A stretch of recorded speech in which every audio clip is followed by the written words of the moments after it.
I ran up a check, I might do it again. Enemies close, had me thinking they're friends. 10 toes down, I'll be free until the end. Crib outside the city, I don't feel safe in my hands. Took so many years, I'm just waiting for the wins. I'm in debt to no one but the one who took my sins. I do it for real, there's no reason to pretend. If I do it once, I do it again. Add it up, bankroll, euro, peso, add it up. I'm just doing me, everything is on me. Oh, you matter what? Add it up, bankroll, euro, peso, add it up. I'm just doing me, everything is on me. Oh, you matter what? Add it up. Told her if it's all me, everything is on me. Gon' back it up. Matter what? Told you I'ma do me. Why you hating on me? It's not adding up. I do roll like a Mack truck. Country heart, I might cop a farm and go act up. Lot of scars, I was cold-hearted, now I'm back up. Keep it real, I do this once a month, I don't rap much. I just take the money and go stack up. Only buying car till you tatted up. All that other bull, it don't matter much. You only climb me, I put the ladders up. I ran up a check. I don't get. What's up, YouTube? What's going on? What's happening? We back. Hey! I threw Mike for a loop there, guys. He was in there talking the whole time. I was like, I'm going to catch him. I'm going to catch him right here. He's going to be caught in the moment. He's not going to know what's going on. What's going on, YouTubers? We are back. Almost Mediocre Sports Guys. It's Anthony. Mike, what is going on, Mike? How's things going? Not much. I'm still traumatized by that shock introduction there. Hello, everybody. Hopefully, everybody had a fantastic Thanksgiving. Obviously, we were away for just a few weeks, but obviously the holidays are here and everybody getting pumped up for that. But hopefully you and the family had a fantastic Thanksgiving. Happy Thanksgiving to everybody out there. For sure, it was fun. We had a couple weeks off here, but like Mike said, traveling and being around family and stuff like that for the holidays, you know, that's our number one thing is just being around our families and stuff. For sure, definitely for us. We were at home, had some family come over, things like that. Cooked turkey, ham, kind of did everything, just stuffing, things like that. So. Man, it was good. It was really good. I mean, I'm usually not one to cook a turkey as much, and I usually don't, but we're usually the ham ones. But we did a turkey this year, and man, it came out great. It came out really good. So you killed it? Yeah, I did. First time? Hey, the wife said I did. So she was happy. She was satisfied with all the food and everything. She was great. She was like, nope, everything tastes wonderful. So I was great with it. We seasoned. Well, we used the seasoning. The seasoning was great. It was like it's called this. It's like a kickin' seasoning, and it adds just like that kick flavor. It's got a little bit of a heat flavor kick to it on it, and man, that made that chicken taste or that turkey taste really good. Really good. So the good question is, did the kids give me the thumbs up? Everybody did. I mean, everybody that came in, the families, they were taking stuff when they left too. Now you know what you did, right? You just set yourself up for next year and the year after. Now all the responsibility falls on Dad. Yep. You got to bust that turkey every year. So it's now the pressure starts. But now you got to match this year's. See, that's the worst part. It's like, man, I killed it this year, and I got to do better next year. It's like, how does that work? Maybe we just go somewhere else then. You're not going to be doing the Christmas thing. It's just Thanksgiving, and the next year you'll shoot for Thanksgiving, possibly Christmas too. Something. We always do a New Year's party here too, but at least at that one I don't have to cook no like turkey or nothing. I don't cook ham. We just do like pizzas or like finger foods or something like that, because it's just a New Year's party, you know. So we usually just hang out and do, but. You know, fast foods and restaurants may come and go. You know, in 100 years, 200 years, maybe everything will be different. Maybe foods will be completely different. We won't be here. We won't know. But I can guarantee you one thing is that somewhere, somebody, 200, 300 years from now, 500 years from now, they'll be ordering a pizza. Pizza will never leave this planet. Ice cream and pizza will never leave this planet. Well, I mean, I'll keep buying it. That's for sure.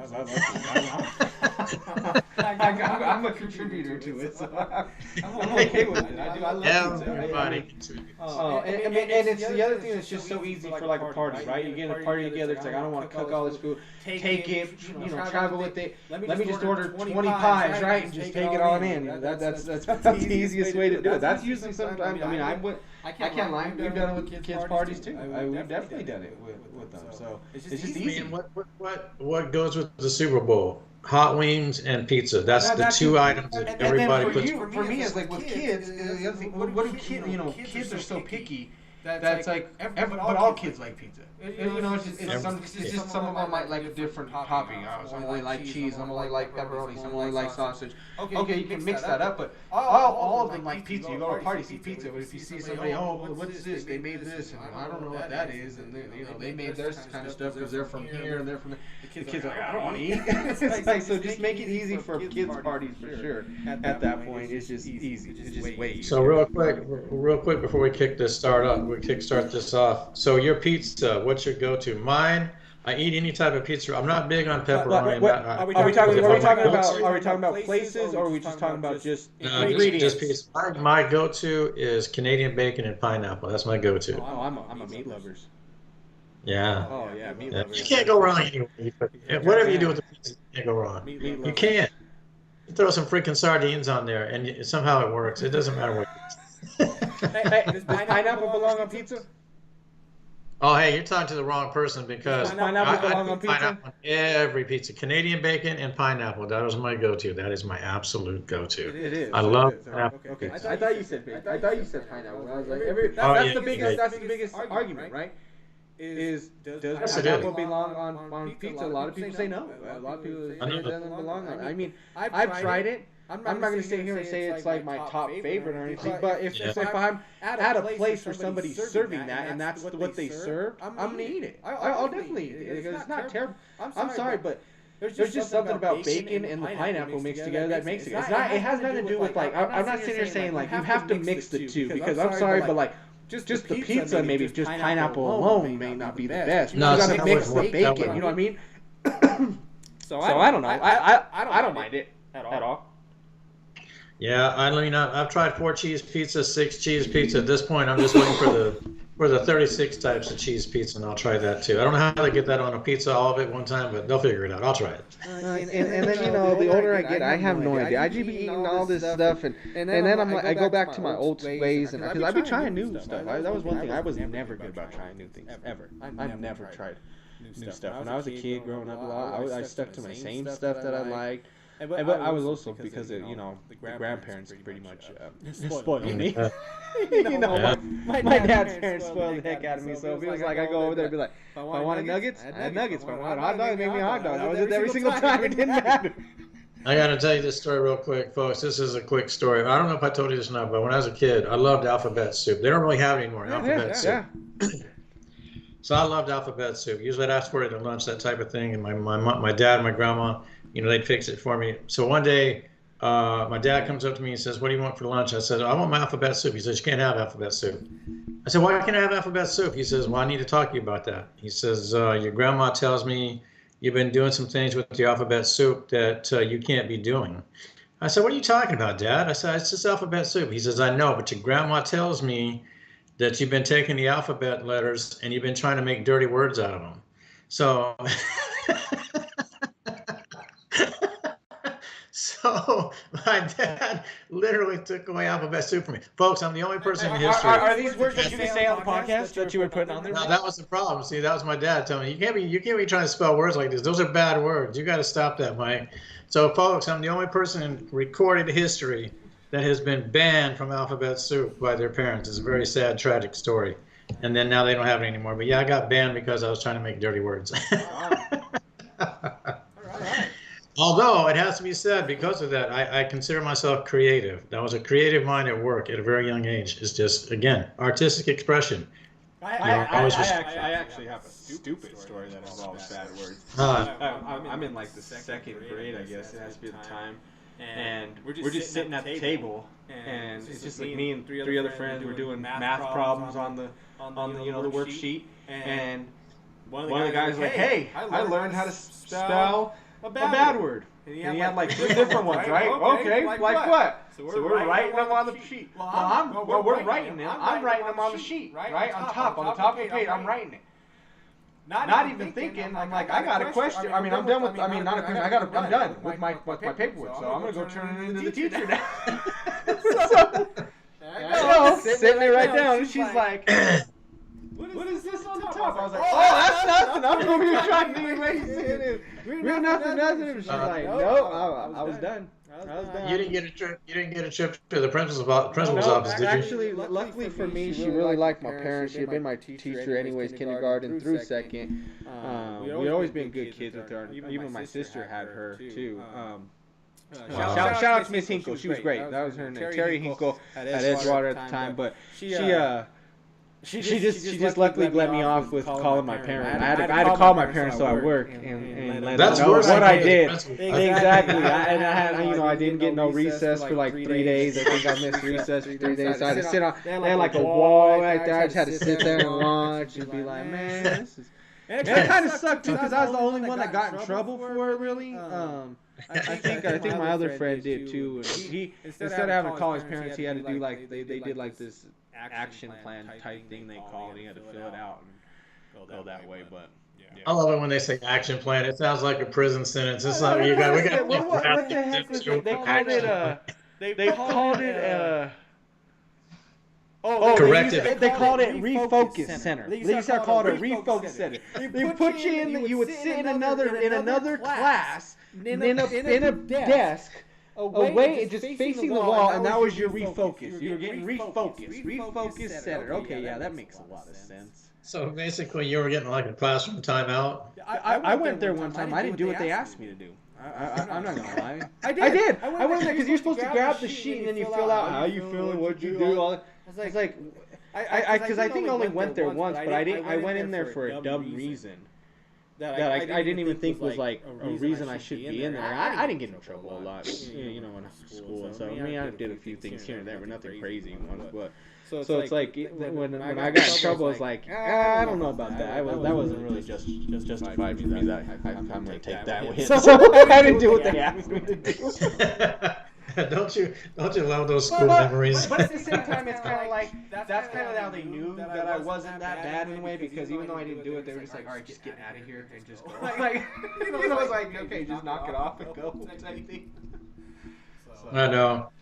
Oh man, well, a lot of stuff been going on, Mike. Sorry, we're getting right into this now, guys. But like we said, glad to be back. We're gonna get some talking into some college stuff. Oh, hey, real quick, folks. I got to jump in real quick. Anthony and I do our picks, but real quick, I got to issue a congratulations to this gentleman next to me. Earlier this season, I had my very first perfect week as far as picking games goes, and Anthony just last week accomplished his very first perfect week. Congratulations, bud. It's an accomplishment. It's hard to do. I know this. Bud knows this. Congratulations. No, I appreciate it. Definitely. Thank you very much. Yeah, that was a rough week. Obviously, for me, last week it came down to that. Obviously, that Monday night game. I had Denver against Cleveland, and man, we all know how that kind of turned out. We'll talk about these as we get into our picks this week and stuff. But no, I appreciate that for sure. Yeah, first time I've ever done it myself too. So it's nice that Mike and I have gotten it. We're kind of pushing my dad. My dad's got a couple of things going on. We want to try to see if he can get this year was like the perfect score. Or he said in one of his leagues he's close to getting like 200 points of being able with his picks and stuff like that, which is pretty nice accomplishment if he can get. But no, so we'll get into this. We want to get a little bit into this college stuff. I kind of want to get into this like Heisman talks here, right? Because obviously the playoffs coming up here. There's a lot of players that have really shined for their teams this year, right? Boise State, obviously. With Ashon Genty, and then obviously Travis Hunter at CU, even Sanders, Shador. There's so many players out there that are kind of making huge impacts on here. Kind of let me know what are you kind of thinking Heisman wise? Who do you like? And what have you thought so far about what kind of the other names that have been thrown out there too? Yeah, I mean, I focused a lot, and I thought by the end of it all, even going back a few weeks, I thought Genty and Hunter would be and obviously the Heisman, the ceremony itself, I think they invite 4, possibly 5 candidates. To the event. But I really think it's been narrowed down to Hunter at CU and obviously Genty at Boise State, and I think justifiably so. Hunter, I know it's very rare that you see an athlete, even in college, folks, that can go both ways. And Hunter's been doing this now for the last 2 seasons. He's had some injuries. And Genty's in part almost 2,500 yards. That's crazy. Yeah. 2,500 yards is insane. For sure. And then that's the other thing is like Hunter. I mean, I get Genchi. He's the main force. I mean, he's running Boise straight through. Obviously, they won earlier today, correct? But looking at Hunter, Hunter's actually fifth in receiving yards this year. That's insane. The fact that he's playing both sides and he's top 5 in yards and receiving too. I mean, that's crazy. Yeah, I mean. I was going to say here. No, I think that's just insane to see that he would actually still be, knowing you have to go both offense and defense side, knowing that you're going to see, you know, hopefully you're going to make some plays on both sides, but to know that you're fifth in the nation in yards, that's really, really good. I didn't know he was that high. Yeah, but if you look at Genchi, you look at the number of carries this kid has per game. I mean, it's insane. And then last night, you know, in their conference championship game, you know, he came out. I can't remember who they were playing off the top of my head. I don't want to say Nevada, but it might have been UNLV they were playing last night for the chip. But 21-7, they beat them. It was last night. Yeah, you're right. He still ran for over 200 yards. You know, so the kid really has balled out. I think, though, if I really had to look at it, the fact that Hunter goes both ways is really impressive. And I think ultimately that's probably what's going to favor the voters, because that's a lot. And, you know, and this kid's been doing this for 2 years now. And obviously you got to take away some injury time. So are you saying that either one, that it needs to be one of these two? Those are your only Heisman? You don't have anybody else? Or No, I mean, you could throw a couple more names out there. I really just don't think that anyone else is going to supplant these two. And that's why I focus on them right now, because... You don't like Shador? You don't think Shador should be in there? I mean, I'm not going to say he doesn't deserve to be in it, but you and I talked about this off camera, and I'm not convinced that Sanders is as great as he's been. He's a very good quarterback. He really is. I'll be interested to see how it transitions to the pro game once he gets there. And I like what he's done, but it's not really, for me anyway, it's not comparable to what Genty and Hunter are doing. But with Hunter, again, when you can go both ways, and we don't see this anymore. You don't see this. You don't see this from a player anymore. It's just unheard of. And he plans on doing this in the pros if they let him. And I just don't know how sustainable that is. Well, here's my thing. What do you think about it? Do you think he's going to last in the pros? Do you think he can do this? No, I don't. I don't think it's sustainable. I don't. It's a different level of football. You know, he benefits from, and this isn't to take anything away from Hunter, folks. When you play college ball, basketball or football, unfortunately, some of the competition you face on a weekly basis is not comparable to what you face in the NFL. In the NFL, every week, you're facing the best of the best. Doesn't matter if Detroit's got 2 wins or Cleveland's got 1 win. That talent level is the best of the best, and that's what's made it to the NFL. And I don't think that's something that Hunter can do. I don't think it's sustainable on the pro level. You can do it in spots, but you can't just throw him out there every game and say, hey, you're going to go this way and this way. Now, he could prove me wrong. But in college, it's a different story. You know, when you're playing McNeese State and your CU or whatever the games may be, there's a different talent level, so it allows you to do a little bit more. So where do you think he goes then in the draft? What do you think? I mean, is he number 1? It can't be number 1, right? If you don't feel like it can be sustainable for him to do it, he can't go number 1 then. You don't want to waste that pick on him, because here's the other thing though. If you do pick him and you don't feel like he like you want to use him to go offense and defense, then what do you use him? What is he coming in as? Are you drafting him as a wide receiver, or are you drafting him as a defensive back? Me personally, I think I'm trying to utilize him. I think he's probably going to be more of a wide receiver and better at that position in the NFL than he is going to be defensive back. But I don't know. But it also depends on who he's drafted by too. But I mean, everybody's got their own schemes and what they want to do with those schemes. They depend on the coach and that type of thing. Do you think he's that type of player if he wants to play, if he wants to do offense and defense and they don't allow him to, that he would not go there? Well, he won't have a choice, really. I mean, you know, he goes into the league on 3. Caleb got to go exactly where he wanted to. Bronny James got to go exactly where he wanted to. You don't think these guys can make any way that they want to go nowadays? It just seems that way now in sports. These guys can do whatever they want and go any team that they want to. Is Hunter a senior? Yeah. He is a senior. I believe So he doesn't. I believe so. I mean, he doesn't have that to fall back on. He can't say, "Hey, I'll stay another year and I'll just collect NIL money," that type of thing, and endorsements with CU. So if he's a senior, he's got to come out. He could sit. Junior. Yeah, so being a junior, he could, if he, and to your point, if he doesn't like what's available to him as far as where he's looking and projected to go, yeah, he could come back and say, "Nah, I'm going to stick it out, CU, whatever." Dion already said he was going to intervene if he didn't like where they were going, and I don't understand that part of it. Who said what? Dion had said that he was going to Yeah. intervene with them going. I But don't I don't judge. like that. I don't. Well, for what reason? either. Why are you intervening? They go Yeah. to wherever they get drafted to. It doesn't matter. That's the whole point of getting drafted. Yeah, because, and this is part of the you and I take exception to is these guys who make demands. If you go all the way back to Eli, who wouldn't go to the Chargers because his dad didn't want him to go there, so they wound up working a trade with the Giants. But ultimately, I mean, that's how teams improve. You've got to just go play for who drafts you. I mean, you can't have this cop-out attitude and say, "I'm not doing it." I mean, this is just not the way it should work. But like you said, it does now. Again, though, if he doesn't want to go out, he stays. He comes back for a senior season. He continues to collect endorsements, that type of thing, and then he goes back into the draft next year. I think he'll come out. I think he'll agree to whoever drafts him, regardless of Dion's input.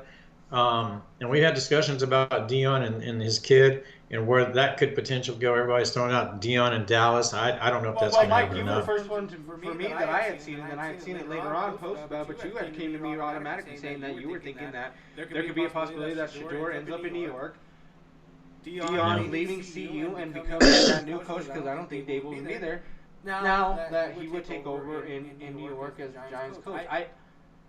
Me personally, I told you guys this away from the game that I think if Dion goes, it's going to be better for Shador. But if Shador doesn't have Dion, I don't think it's a good fit for him to be in New York. I think Shador only does well. I think he's only going to have his head on straight being coached by his dad. And having his dad there keeps him moving forward. He doesn't take the step. And being in New York, I think by himself out there like that, I don't think it's going to be. I don't think it'd be a good thing for him. And I don't think he. I think literally Dion is the one that keeps him going. He's never done anything on a football field that didn't involve his dad. I'm talking about all the way back to Pee Wee League. I mean, his dad has been there through every single stage: Pee Wee, high school, college, transfer. So the question is, how does he react to another coach telling him how to do that? But if you just keep bailing him out by going and being his coach over and over and over, and the sad part is he's going to get there. And it's not that Dion's a terrible coach. He's showed that he can be good. He definitely has. He did well at Jackson State. He got there better. He's gotten better this year. But at the same time, you got to let him go. You got to let him try to figure out what kind of player he can be without you. It's only going to make him better. Dion says all the right things about, I'm not here to be this parent for life and all that stuff. This is me prepping you for this and that. But to your point, but if Sanders gets drafted by somebody and his dad's not there, we don't know how he'll do because we've never seen it. Yeah. This would be new for everybody.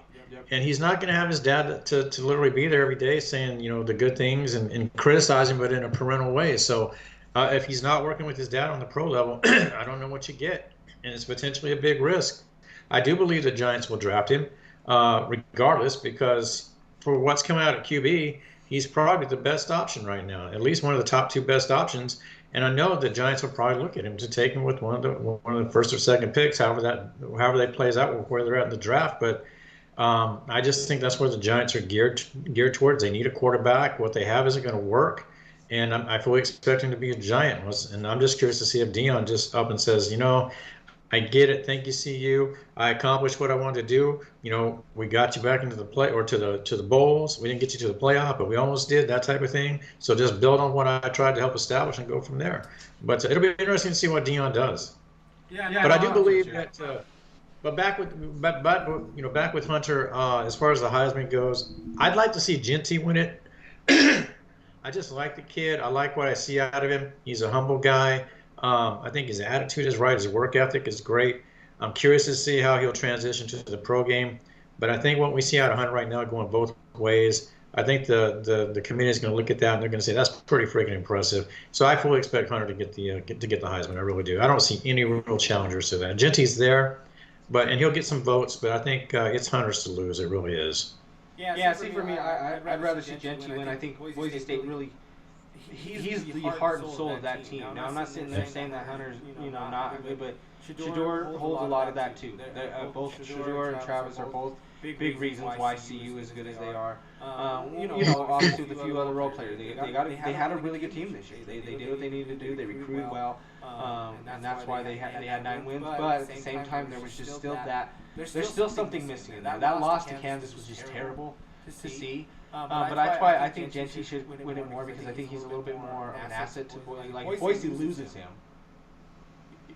they're in trouble, right? That's their team right there. So I don't see them winning if he's out. Travis could be out, and CU could still find a way to win a game. So he's a little bit more important. So that's why I go that way. I was just going to kind of talk a little bit on the New York thing, because you were talking about him probably going there, and I was like, he has to go there, kind of, if he's available, because. And they're there for him to pick, because here's the thing, after the Daniel Jones situation, you got to make the right decision at quarterback, and with him being the best one, you have to go there, because you're not going to sit there with DeVito and Locke and go into that next year. I'm not too sure what their payroll is like, if they're able to maybe sign somebody. I don't know what quarterbacks, and I have to look that up to see what quarterbacks are in off season are available, but even at that point, sometimes it's kind of not even worth doing that nowadays. There's still some quarterbacks right now that were picked up, by other teams that haven't looked good, And what are you going to do? I mean, you're going to pick up Deadleg Rodgers? Well, that's the thing is, that's why the Giants, they have to start. They didn't make the right choice with Daniel. They paid him all this money. I mean, they got robbed of it. But Shedeur is the best one coming out, and he's shown signs that he can be a playmaker. He can be somebody that can maybe spark this team. So I think you have to make that choice to go get him. Yeah, I think so too. I just think they're, like you said, but they're not in a position to pass on him, unfortunately. If you had other options at quarterback, that were coming out, maybe. But even the guys coming out of college right now, I don't think there's anyone that you put above, Sanders as your first option. So that's why I really feel it's basically a lock that the Giants will wind up taking him. And we'll just have to see how it plays out again. If his dad's not there to sort of see him through the process, I'll be curious to see how he does, because that's going to be a new level of adjustment for him. With the coach, he's never experienced criticisms that he'll never have heard before, because, if you get the right coach and the coach isn't going to cut you any slack and doesn't care who you are, he's trying to teach you and how to be an NFL quarterback, then, he's going to ride your ass into the ground until he gets what he thinks you have to offer. So we'll have to see how Sanders does with that. But I'm still curious to see what Deion does. Says all the right things, but I just feel in the back of my mind that he's going to wind up coaching the Giants with his kid, and to see how the process plays out. And let's face it, Deion with that personality, and you put him in New York City with his kid, and that's as they say, a match made in heaven. As far as the publicity and the media, I mean that's right up Deion's alley. So he'll fit that like a glove. Yeah. No, I'm with you on that for sure. Yeah. Well, I guess we just kind of wait and see what we got in store. Because I know obviously I heard a little bit that Deion, like you said, maybe even Dallas was an option, but I think there's got to be some movement. There's going to be a lot of changes that have to be made if he goes into the Dallas situation, though. Yeah, I wanted to. It leans to football, obviously, but and this wasn't on our things to talk about, folks, but I wanted to grab and get Anthony's opinion on this, because we both love North Carolina. Obviously the basketball, but we root for the football team too, but it's primarily basketball. But I know Bud saw where Bill Belichick interviewed for the Tar Heel head coaching job. I think that's just a bunch of fluff. I think it's just Bill out there reminding everybody that he's still available to coach. So he's just reminding everybody for next season at the pro level. I just don't see him having a viable interest in coaching the Tar Heels. It doesn't make sense to me. I know the Tar Heels would probably take him if he wanted to do it, but I think it's more about Bill and his publicity, just getting his name back out there and letting everybody know that he's ready to be a coach again. So we'll see. But I thought that was kind of curious that they would interview Bill Belichick for the head coaching job. Yeah, I'm surprised. I was surprised about that. I don't see it happening. I really don't. To be honest with you, It just doesn't feel right for Bill in college. I feel like if it's not NFL, it's just not going to be worth it. You know what I mean? So, I don't think it'll happen. I think it's more of just. I think maybe it was for him to see what's kind of out there, see if he liked it. Maybe if it's something he would. That might spark an interest to go into college. Because maybe it's a little bit easier, but at the same time, I don't know. It'd be weird to see. It'd be weird to see him, but it's like if you're going to see Belichick, and there's nothing wrong with North Carolina as far as like a football team and stuff. I mean, they are good. They have been good recently, but when you think of Belichick, I mean, you're thinking he's got to be like a Michigan, a Bama, Georgia coach, not North Carolina. Or you're not going to see him at UNC Asheville or something like that. So let's get real here, bud. I mean, at his age, do you really, anybody out there, I don't care if you're a Tar Heel fan or you're a Bill Belichick fan, do you really believe that this man at his age is going to want to invest in a college team and have to go deal with recruiting in the NIL every single season? There's no way in the world this guy is going to sit there and deal with a bunch of college kids and their attitudes and give me this, give me that. It's not going to happen.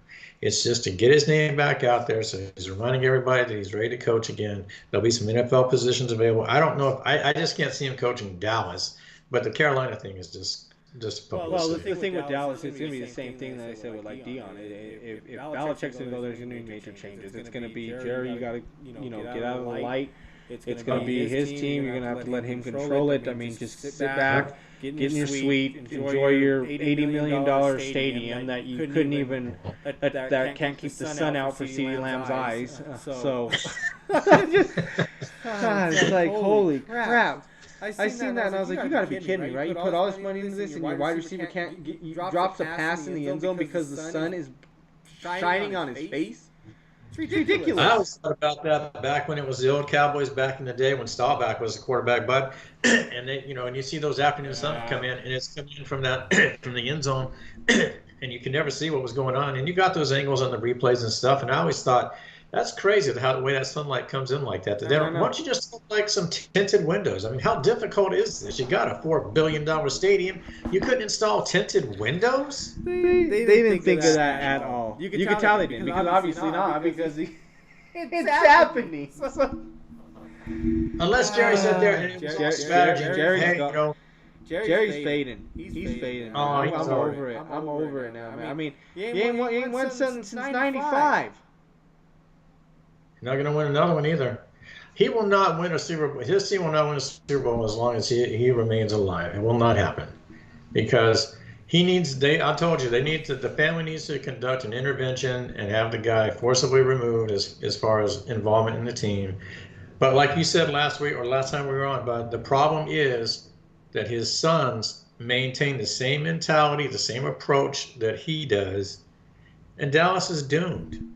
Because that philosophy doesn't work. It's a no-win. Honestly, for me, it doesn't bother me, because as long as he's still there, the Cowboys are going to keep losing, and that doesn't affect me. I'm okay with that. I don't care. Apparently, they've lost the America's Team label. That's transitioned over to Kansas City now. What the heck? You know what's fascinating about real quick with Kansas City, and this goes back, folks. Anthony has talked about this going back to last season, right? Anthony was the first person that I know called him out on this, and he was preaching that the NFL has an extreme bias towards Kansas City. The referees, everybody, the commissioners, the front offices, everybody's all about giving Kansas City this and giving Kansas City this, that. And Bud spoke on this for ad nauseum, going back to last season, because his point was that if you watch these games, it almost appears to be fixed. If you're looking at Kansas City games, because if you see the penalties that these guys get away with, it's ridiculous. Well, how long did the right tackle get along with just going before the play is snapped, or the left tackle? Just so he can get his pass blocking in. I forget what the guy's name, but he was, for the longest time, he was just stepping off. He wasn't even on the line and stuff. Then you get. What was the last game, or the Bronco game? There's signs of people showing that Mahomes is talking to the female ref, explaining, "Hey, let me know when he's getting closer before he sacks me." And it's like you can hear there's audio of him saying that, and it's like, huh? It's like what are you talking about? And now here's the thing: is the sucky part about some of this now is like, this whole new generation of AI stuff now, and we don't know if some of this stuff is AI generated, if it's really true nowadays. But I mean, if it is, and just the way some of these games are played out, I do see like some of these games being. Kansas City has not shown me, other than there maybe been like maybe a game or two, that they have played well this year. Every single game has came down to the end. Something weird has happened. There's no reason they should have won the Bronco game. That one. They should. I mean, they got the block field. But I mean, I've never seen a line get run over like that on just a field goal.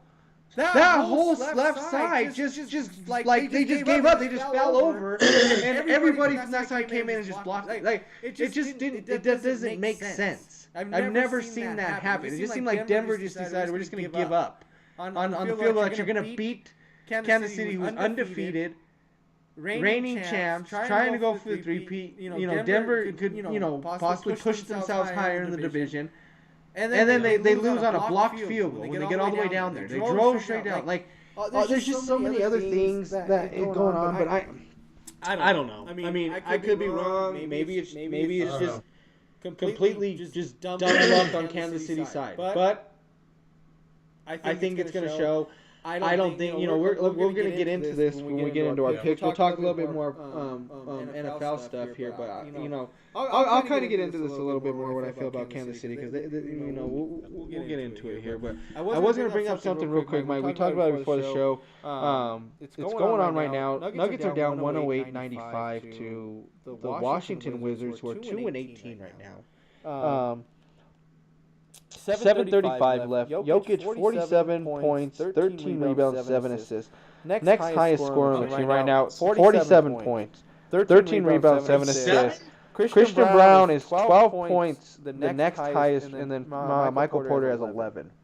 And then Strother on the bench is at 13 points. Just for clarity for me, you did say he has 47 points, right? 47 points, 13 rebounds, 7 assists. Jiminy, that's a lot. You know what? Let me check on here. That should be a lot of fantasy points for me. If I started him. Probably didn't. No, I didn't. You know what? I didn't start him. I didn't change my lineup. I didn't change my lineup this week, guys. Great. He has 85 fantasy points for me, and I have him on the bench. That's got to be pushing. I just screwed up, guys. All you guys on here now get to see me screw up my fantasy this week.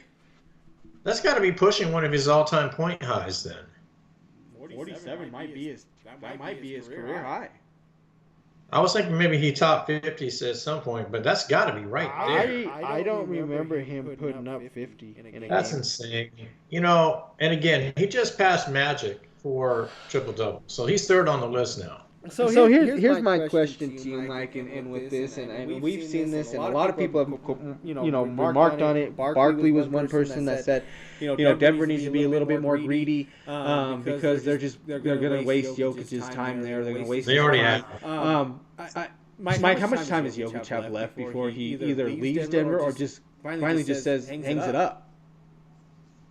Well, I'll put it to you this way, but you and I talked about this too, and I personally think at this point, the way the rest of the organization has not worked to provide proper talent around him, which I really don't feel they have. There's a couple of guys, obviously. At this point, and like I told you, I just as soon see him retire. I know his interest isn't built. His life's not built around basketball. You and I know this. He loves his horse racing, and his family, so that's his primaries. Oh yeah. So what I really think, to answer your question, at this point, and Joker's a very subdued guy. He's not very vocal, and I fully believe that he could potentially step away from the game in the next 2 seasons. I really do. You made a good point too that and there was an article a while back where Dirk Nowitzki talked about back when he was still playing that folks there was some serious interest between the Nuggets and Mavericks of bringing Jokic down to team up, with the boys down there in Dallas with Luka and those guys and see what they could do. And it makes you kind of curious what would have happened if they did that, because that would have been a formidable, lineup. Yeah. Bud brought this up recently, just in the last few days, that maybe that's an option that Denver should look at again, because you're just wasting this man's talents right now. Whatever he has left and whatever interest he has is got to be fading. And you look at what's around him when the guys don't want to perform. Malone's over there calling the guys out after a game last week or the week before, literally talking about how basically the entire team sucks. There's no effort, there's no energy, there's no caring, nothing. A 3-minute tirade about your own team sucks. Yep. And just doesn't know what to do about it. That's pretty sad when you got to reach, and you're 2 years removed from a championship, 2 seasons removed. And if with this loss tonight, you're going to be 1 game above 500. You're going to be 11-10. Well, it doesn't help when you lose key pieces. You lose key pieces. You lose the key pieces that also play where you're slacking, which is the defensive side of the ball. You guys are playing terrible defense, but you got rid of Bruce Brown and you got rid of KCP, who are 2 guys that play 2 ways. They play offense and they play defense. And you got rid of both of them after the ship. So what did you expect? There's nobody else on this team that wants to play defense, and yet Jokic has to play so much offense that it's hard for him. He's got to do it on the defensive side too. It's ridiculous. These were the numbers that I had about him. It showed with Jokic and without Jokic. This year, the Nuggets, the offensive rating without him, ranked 30th. With him, first. Net rating, with him, first. Without him, 29th. Field goal percentage, with him, first. Without him, 30th. 3-point field goal percentage. First with him, 28th without him. Assist to turnover ratio, they are first in the league with him, 28th without him. I have never seen the numbers sway so far when one guy is out of the game. You drop that far. Now I can see them going from first to 10th without him. That's fine. Somebody else should step. Murray, Porter, Gordon, somebody else. Please step up on this team. But they're not. He is literally the only. He's kind of reminding me of like AI back in 2000 with the Sixers. He had to take that whole team by himself to the finals. If Jokic wants to see another finals, he's going to need to do it on his own. He has to run the whole team, take it on his own. And I'm sorry, but it can't happen. There's just too many good teams with more players out there because of these super team stuff that he's just not going to be able to get past. How can you drop 47 points on a 2-win basketball team and you're down 12, 14 points? That tells you everything you need to know right there. There's nobody helping him. Nobody's just put up over 15. See, and that's pathetic. I was going to say 20, but 15 even. And you give him credit for even stepping on the court because, I don't know, if I'm out there and it's me, I might be looking at that saying, man, I can't do this much longer because I'm not going to come out here and bust my ass while you guys, Porter got his contract, gave it up. Murray got his contract, gave it up. Gordon got his contract. He's had the injuries. I get it. But where's the production when he has been out there? Give it up. See, you get the contract. Toss everything. That's the thing with Jokic is he wants to have fun, but right now I don't think it's fun for him. Not when you have to carry the team like that. It's not fun. So for me, I think if he's checked out, okay, fine. He's probably going to leave in his prime. But we've seen some of these athletes do that, right? Calvin Johnson's done it, things like that. Barry did it himself. Jordan left for a little bit in his prime to go play baseball. I mean, we've seen it happen. But at the same time, I feel like he might just want to do it for the love of it. So instead of being in Denver, he could just say, hey, I could see Jokic taking up. I mean, the money he's already made in Denver, it doesn't matter. So I could see him taking a huge pay cut and saying, hey, Dallas, you want to sign me for something cheap so I can just go play with my buddy Luka for 2 or 3 years and then I'll just call it good for my career? Because at that point, he's not gonna care if he gets. He already got his shift. He's already getting his MVPs. He's gonna win another MVP this year. He better win an MVP this year. I'm sorry, but this man. I mean, there's other years I've said, okay, maybe somebody else could. That's fine, whatever. But what he keeps doing, and the fact that he just keeps doing it at this pace, what he's doing for this team, trying to keep him afloat. With nobody else helping him, he better win MVP this year if he keeps doing what he's doing, doesn't get hurt, stays healthy, all this and that. He better win this year. But I could just see him doing that. I could see him just saying, him and Luka have such a good relationship. I could just see him say, Dallas, take me for 3 years, 10 minutes, like just something cheap, whatever you can afford me for. I just want to play together with him. We'll get a few years in, and then I'm just hanging my stuff up. Whether we get a ship, we do. If we don't, oh well, I played with him before I hung it up. I can see him doing that because he's just that guy where it's not as important to him anymore. And if he's just saying, oh wow, he's at the peak of his game now, but he's not having fun with it, and he's feeling like it's actually a job to him, like, where he has to carry this whole team instead of having some fun out there. He's not going to do it forever because, like you said, it's almost like it's not the best passion for him. The family, the course racing, that's the big thing. You know what I mean? It's almost like for him right now, this is his job. This is just what's paying the bills. Like any of us that go to a normal job. It's just, hey, I'm really good at basketball. I'm going to go in, do what I do, make my paycheck, I'm coming back home, and I'm going to go do that. And that's my fun time. His vacation, go get his horses, his family. He's just going to work every day like the rest of us do. Yeah, and you look at that, buddy. He's dropping 47 tonight, maybe 49. No, I don't know. But he might get 40. I mean, he might get 50. We might be on the watch here to see if he gets 50. He's coming off, and that's coming off a 27-20. 55 now he's got. 55 points. But that's coming off a 27-20 just in rebounds and points just a couple of nights ago. So he's literally just – see, here's my thing. So Denver, do him a favor.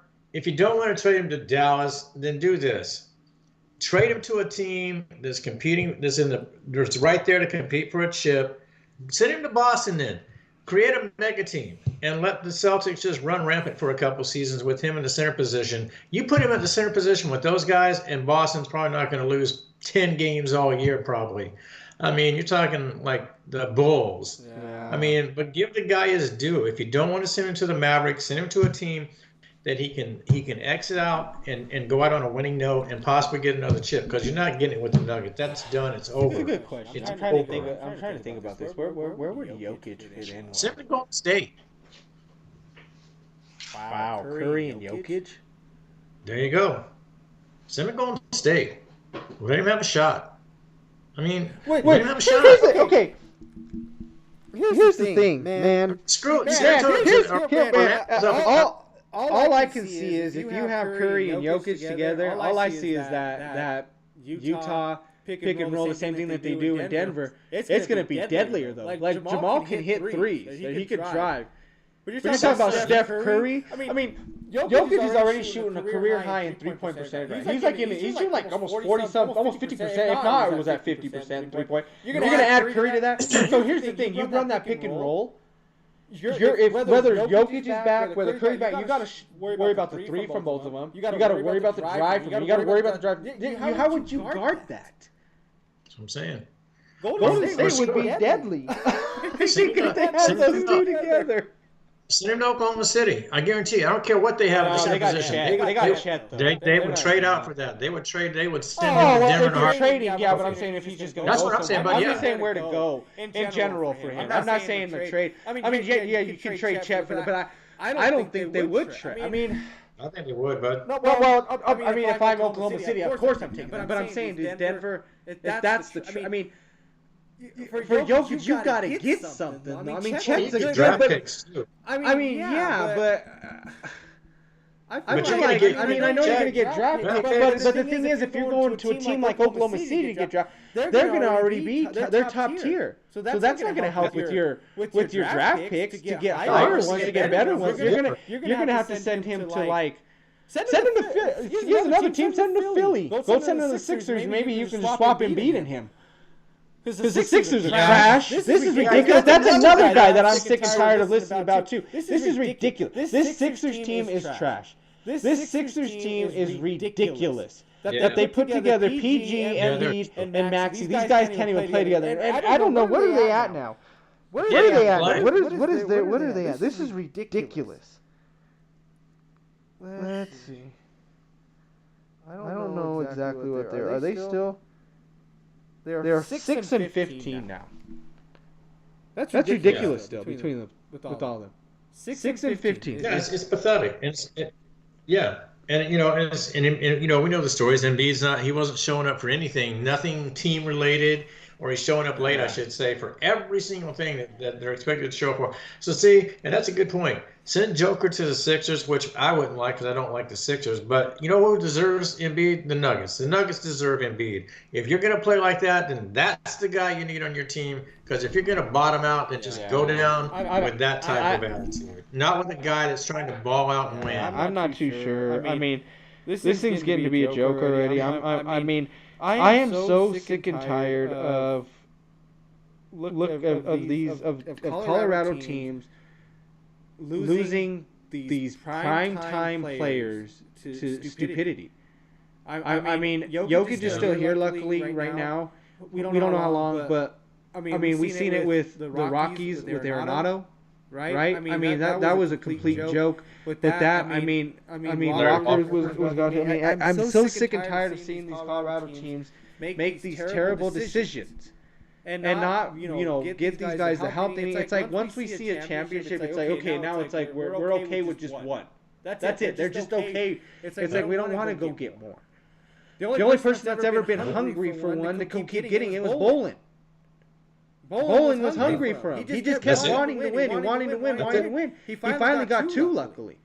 It was great for him. He finally got his two. Yeah. But he kept pushing. I mean, we went to how many Super Bowls? Just because. But here's the other thing. It's not like he went to two and just won. He kept going. They went to a lot. They just couldn't get the win.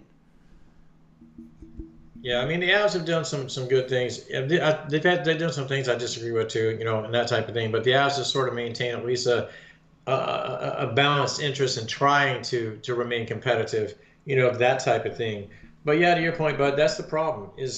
And I never expected this from the Nuggets. I really thought, winning that first chip would be this massive motivation to them to keep it going. And then you just literally toss everything out the window. Don't care. Screw it. We got what we need, and we'll continue they'll continue to grow season to season. It doesn't work that way. I mean, Porter's a prime example of that. This dude's been a bust basically from the time he was drafted. He's 34 minutes. He's 5 of 14 from the field, 0 for 5 from the 3-point line, 11 points, 5 rebounds, 6 assists. Yeah, that's basically a typical performance for him. Making how much? 150 million or something like that just to put up those numbers? And let's get real, Bud. You can't get rid of him because who's going to take him in that contract? They're not going to take that contract. They're not going to touch that. And now you look at Murray and his ridiculous contract and the way he's played it. You could look at the Olympics. He's living off of this performance he had in the playoffs 2 seasons ago. And nothing prior to that, nothing since. And yeah, I get the injuries, but when he's healthy, nothing. What did he do for Team Canada? Nothing. And now he sits there with this ridiculous contract, doesn't have to do anything for it. Porter's sitting there doing nothing for it. And Gordon, I still think Gordon's probably marginally salvageable, but it seems like he's not really doing as much as he could be doing either, and that's just a huge disappointment. But in regards to basketball, he's been hurt though too. That was the other thing. I know Gordon's out. I know he's hurt, so that's one thing about it. But regardless, just because he's out and just because he's hurt, I mean, we should still be doing wow. You know what I mean? I mean, we should be, but yeah, I don't know. And I got to say real quick, folks, since we're talking basketball, I can't let this go because this would just kill me if I didn't throw this out there. Congratulations, LA Laker fans. You got exactly what you deserve. This is exactly what you deserve. When you thought J.J. Redick, Mr. Commentator, podcast, whatever, never coached anything in his entire life, but let's throw him out there because he's your best option as a head coach, and look what you get for it. From 4-0 start to this garbage. Congratulations. That's what you're getting because that was what was there when you first started talking. For those 2 games against the Timberwolves and the Heat. I mean 109-80 and 134-93. They just got pounded by them. And then obviously they lose the next game after that too to the Hawks after both LeBron and AD had triple doubles in those games and still lost. Did you see the defensive highlights to that 41-point I didn't pay attention. I'm not gonna lie. I'm trying to stay away as much as possible. I try to stay away as much as possible from Lakers and from Cowboys. I'm so sick and tired of listening to them both because we give them so much credit. We give them so much of our time, so much effort. For what? For them to be mediocre? For them to just be terrible? I'm tired of it. What do we care about Dallas? They're a terrible team right now. The Lakers, they started off okay, fine. I mean, we want to give all this credit about Ronnie, this, seeing him on. Where has he been since? He ain't been on the court. But we're still talking about it. They're still talking about what he's doing. The fact that he's not traveling with the team. He's staying at home. He's whatever. He's not traveling with the G League team. He's not going out there with them. He's staying home when they travel. It's ridiculous. Why are we putting so much effort into Bronny? What has he done so far? He's done nothing. Nothing. He was never going to do anything. We talked about this. It was all nothing but a sales pitch. And just to have LeBron walk out there on the court with his kid when it didn't have that situation didn't dictate them both being on the court at the same time. It's been a sales pitch. JJ, Bronny, all this other stuff. It's all been that.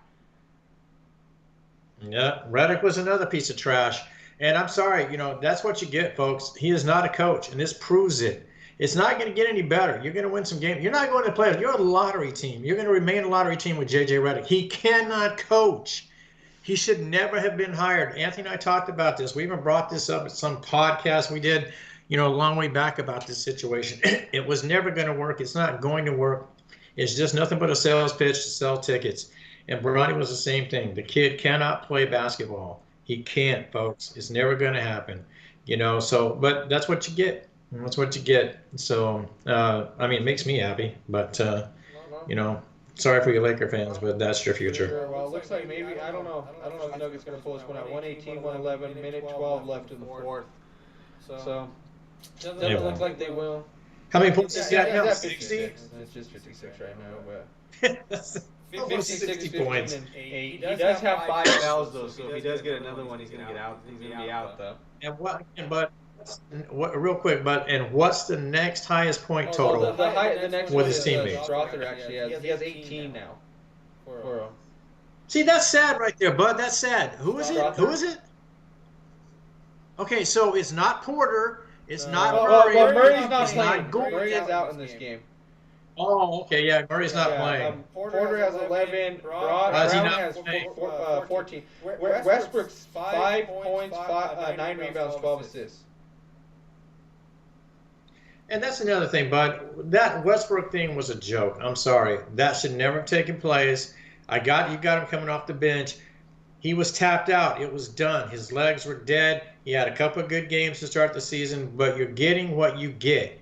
There's nothing left really in the tank. He'll have his moments, but he's not worth having on your roster. For me, he's not. I'm okay with it. I don't hate it. I don't like it. It's just one of those things where we needed somebody off the bench. He can give us a spark, but it's only going to be here and there. But we needed somebody else. Like I said, we let KCP and we let Bruce go. What else do you need? But you need somebody. He's the best available. So you had to go get him. So like I said, I'm okay with it. But it proves right here, right now. He can't be a starter.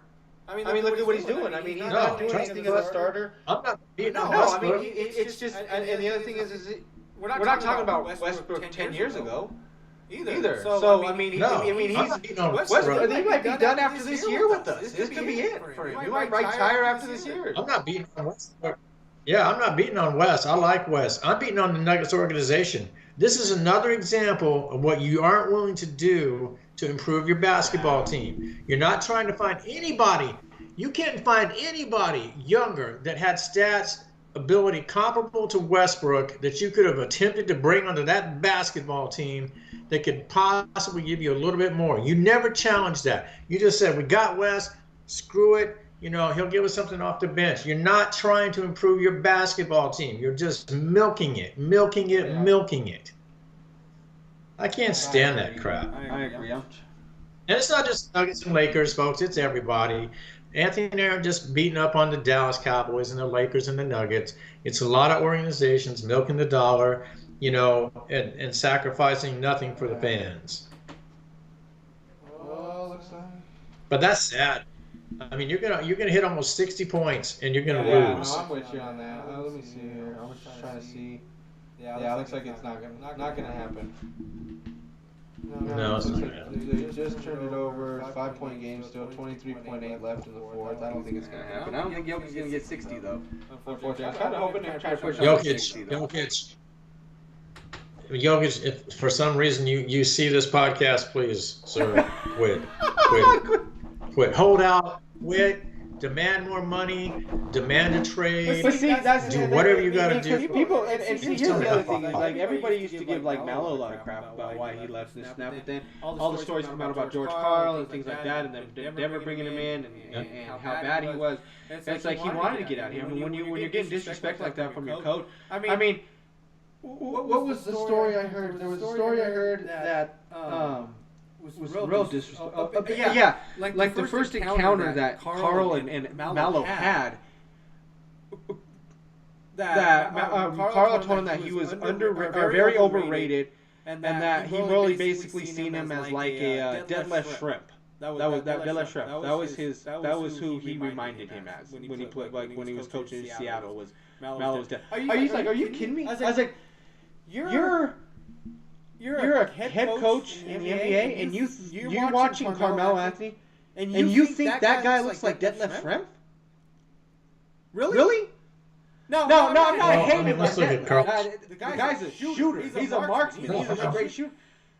Mallow wasn't a shooter. Mallow was a scorer, though. Mallow was a bully. Yeah. Mallow was a beast. I don't think a lot of people understand what this guy was. I mean, I get it. He came in with LeBron. People want to sit here and say, yeah, LeBron's better. Fine, you can give him that. But that doesn't make him a better basketball player than LeBron. His accolades are better. But I wouldn't say he's a better I wouldn't say LeBron James is a better basketball player than Carmelo Anthony. Carmelo Anthony was a beast. He can shoot from anywhere on the court. If he gets you inside, he can post you up. He was crazy. That jab step was insane. And he was so strong, and he's big. He's 6'8".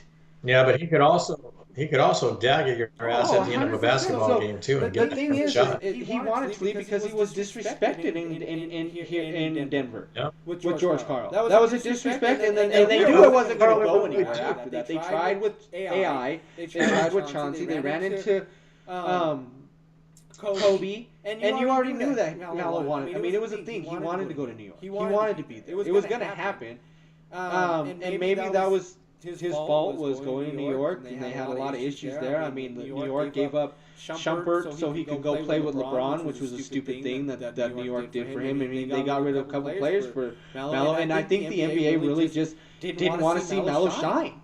It was all about LeBron when he came in. It was LeBron this, LeBron that. They didn't want to see Mallow shine because everything kept happening to him. He tried. He got to where he needed to be. He turned Denver around. I mean, now Denver is a basketball city. For a while there before he got in, it was terrible.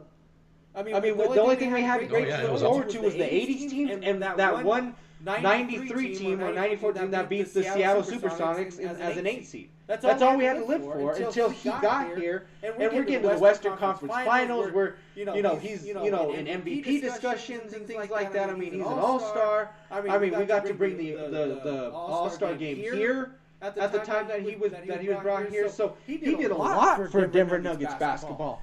He should be praised for a lot of things. People kind of wanted to. I think he brought guys in like Kenyon to come play for him. When Chauncey came in, when AI came in, they wanted to play with Mallow. So he brought those big name people in. Yeah, but I also think Karl, he benefited from having a pretty stacked unit up in Seattle, with Sean Kemp and the boys and Peyton and that type of thing. So he rode that to a lot of success. And then he transitioned over to a Nuggets team with Anthony and the guys, and Chauncey and everybody else. That was a stacked basketball team. I mean, you got to the Western Conference Finals, and you still challenged the Lakers, but you didn't beat them. But, I mean, so he benefited from a lot of talent to coach. It wasn't just him taking a bunch of garbage and turning it into a championship caliber basketball team. So I always thought Karl was a little bit overrated. He was very overrated. Very overrated coach. I mean, he wasn't done. Kenyon will tell you himself that those guys won those games. It wasn't coaching. George Karl had nothing to do with winning when they were, and I can believe it. Honestly, I watched that team, and you could tell a lot of it was, hey, when Mallow just got hot, just give him the ball. Or if he's struggling, everybody else would kind of center around. And I loved watching that team. I loved watching them when they had chances because everybody kind of chipped in. It was such a good team. The defense was there. They had defensive players with Aflalo. Chauncey was a good defensive player. Mallow could play defense. Even Nene. Kenyon obviously was a beast inside. If Kenyon needed to score, he would score for them. If he needed to play defense, he would do that. Nene could score when he needed to inside. He was a big body, strong. Chauncey was a tremendous leader. out there for them. Aflalo was not only a defensive player, but he could shoot the three. He could shoot the outside ball. I mean, it was a really great team. Then JR's off the bench too. JR was a huge spark at times, but at the same time, I wasn't a huge JR fan because he was so inconsistent. That was the only problem with him, is he was just so inconsistent. Yeah. But they also had the Birdman. I mean, this is a guy that came in.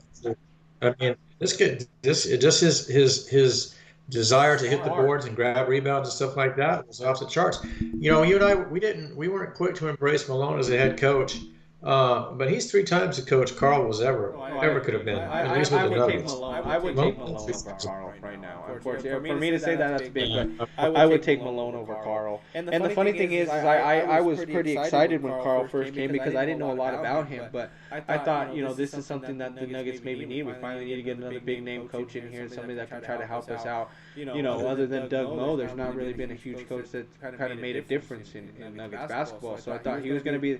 Larry Brown was pretty good back in the day. I mean, for me, I thought he was going to be the change of it. I thought this was going to be the new face. This was going to be the new Nuggets, which it was. It was the new Nuggets for a little while there. It's just it had nothing to do with him making it. It was all about the players and how well they played. And that just shows though too, like when players real quick is just. When everybody says, how much do they really care about the sport? Are they playing? Are they really putting it in for your team? That team, knowing that they had a coach like that, really centered, and that actually proved that these guys played for the love of the game. They played hard.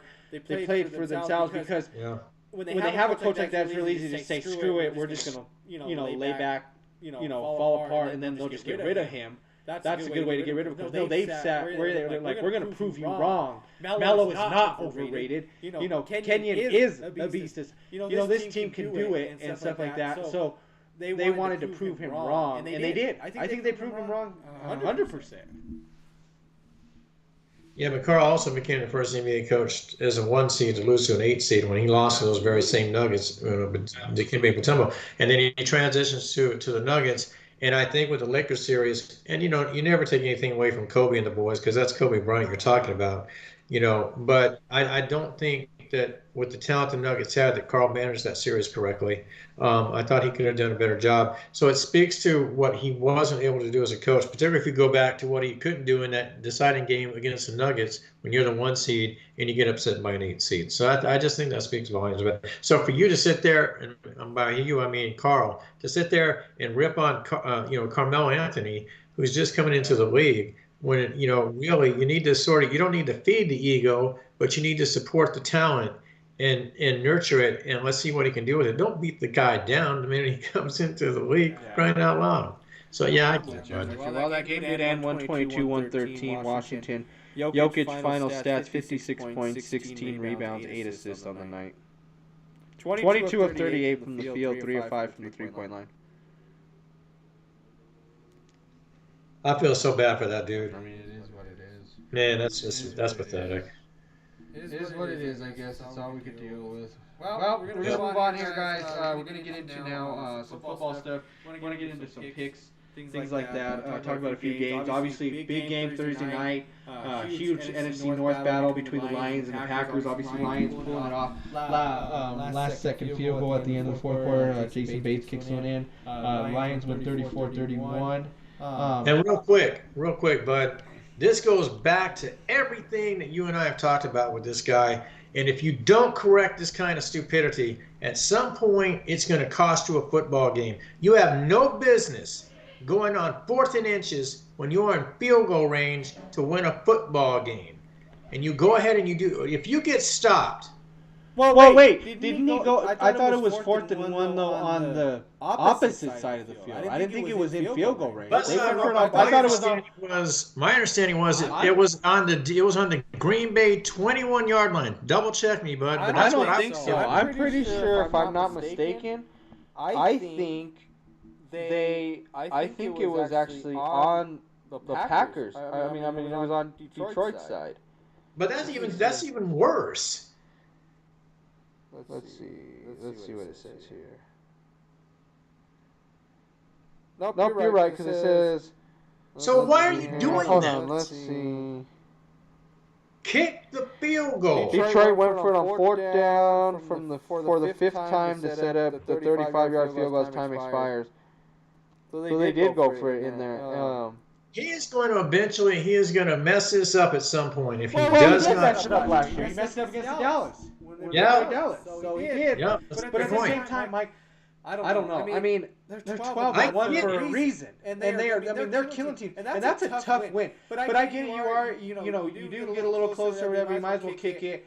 Bates hasn't been. I feel like Bates has been actually playing well each week. He's gotten better and better each week. So you have some confidence in the guy. Let him out there and just let him kick it. On that very play, I don't know if you saw the replay. On that very fourth down, as Goff turns to hand it off, he gets tangled up and he's falling down. He goes down. I mean, people are talking about that too. They're like, "Oh, he should have been down." It's like, no, that's not the rule, people. No, He's not down because he's not giving himself up. But at the same time, yeah, he could have fumbled. A lot of stuff could have happened. I get it too, but yeah, he's got to stop it. Well, the thing is, Mike, I'm 12-1. So I can't. It's different if you're you only you're 500 and you're just kind of back and forth teeter-tottering the whole time, and you're above 500 and then go back to 500. You're 12-1. I mean, you're the best team in the NFC. You're the best team in the NFC. You might be the best team in the league. Yeah. I mean, I love Dan. Right now, with your record as good as you are, you're killing teams. You're putting up the stats you are. I'm fine. I'm just then keep going. And if it ruins you, so be it. Then you learn from it. And, I mean, but here's the thing, and I get what you're saying, Mike, because here's the thing: is the Lions have been waiting for this for a long time. They've been waiting to be this good. I mean, they had their teams in when Stafford was there that were good, but not this good. Not a team that people are saying. Excuse me. Detroit, I think right now is the highest odds to win the Super Bowl. I think they have them as the top odds. I believe, if I'm not mistaken. I can look it up and see, but I believe that's the highest odds. But because I'm not too sure, because we went bowling today and I seen some odds on one of the things, and I thought I seen Detroit at the top. I could be wrong. Either one of the two, but even if. When's the last time even Detroit's been in the top 5 to be odds to win a Super Bowl, right? So even saying that to be top 2 is insane. So for me, I'm okay with it. I like what he's doing. They're 12-1 for a reason. If you're 12-1, I'm okay with it. So I'm keep going. If it hurts you, then fine. And sooner or later, yes, you're gonna have to stop, Dan. So your luck's gonna run out. It's just gonna happen. But maybe this is the year it doesn't. Maybe this is their year. Maybe the luck isn't going to run out this year. Maybe the fourth downs are what they need. Maybe next year, I mean, if they do get a Super Bowl this year, maybe next year it's not so great. You know, it's kind of like the tush push, right? The tush push always works until finally Kelsey's not there, and then it doesn't work the same way, right? For them, like they once thought it would.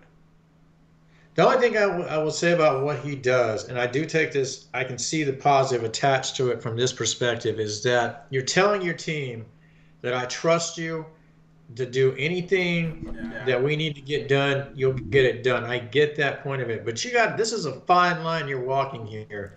And you're on the cusp of something that Detroit has waited desperately for now since 1957. I mean, this is how long they've been waiting for this. And you're on the cusp of getting to the Super Bowl and having a legitimate shot to win it.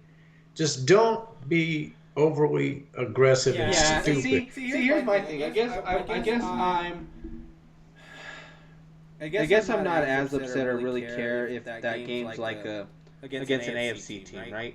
Because if you're going against the different conference, say you're playing Tennessee and you happen to do that and you lose, fine. Because that game doesn't really matter to you, right? It doesn't hurt you.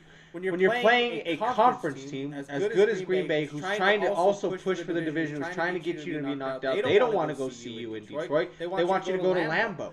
They want you to get out of the cold. They want you to be in the cold. So you got to be smarter when you're playing your division, rather than if you're saying, like I said, you're playing an AFC team, fine, whatever. If that falls apart and you don't win that game, it doesn't hurt you as bad as saying losing to Minnesota or losing to Green Bay right now, because it's going to hurt you in the standings. It's going to hurt you when it becomes, if you're trying for a bye. But obviously, I think the way that they're playing, Detroit should probably get that number 1 bye.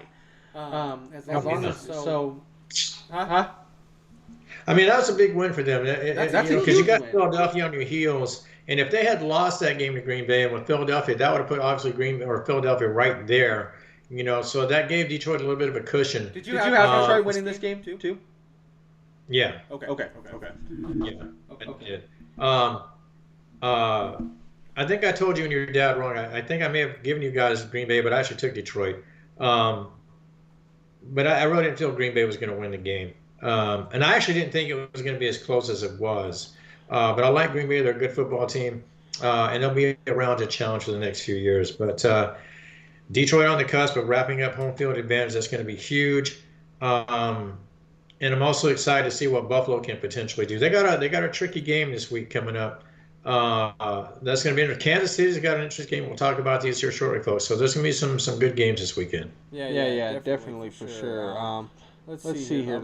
So I guess one of the bigger games this week that we kind of want to kind of touch base on is that Chargers-Chiefs game, Mike. That Chargers-Chiefs, that's for sure. We can definitely get into that one, Mike.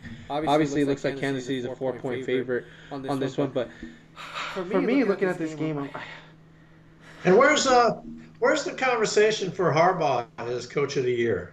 For what?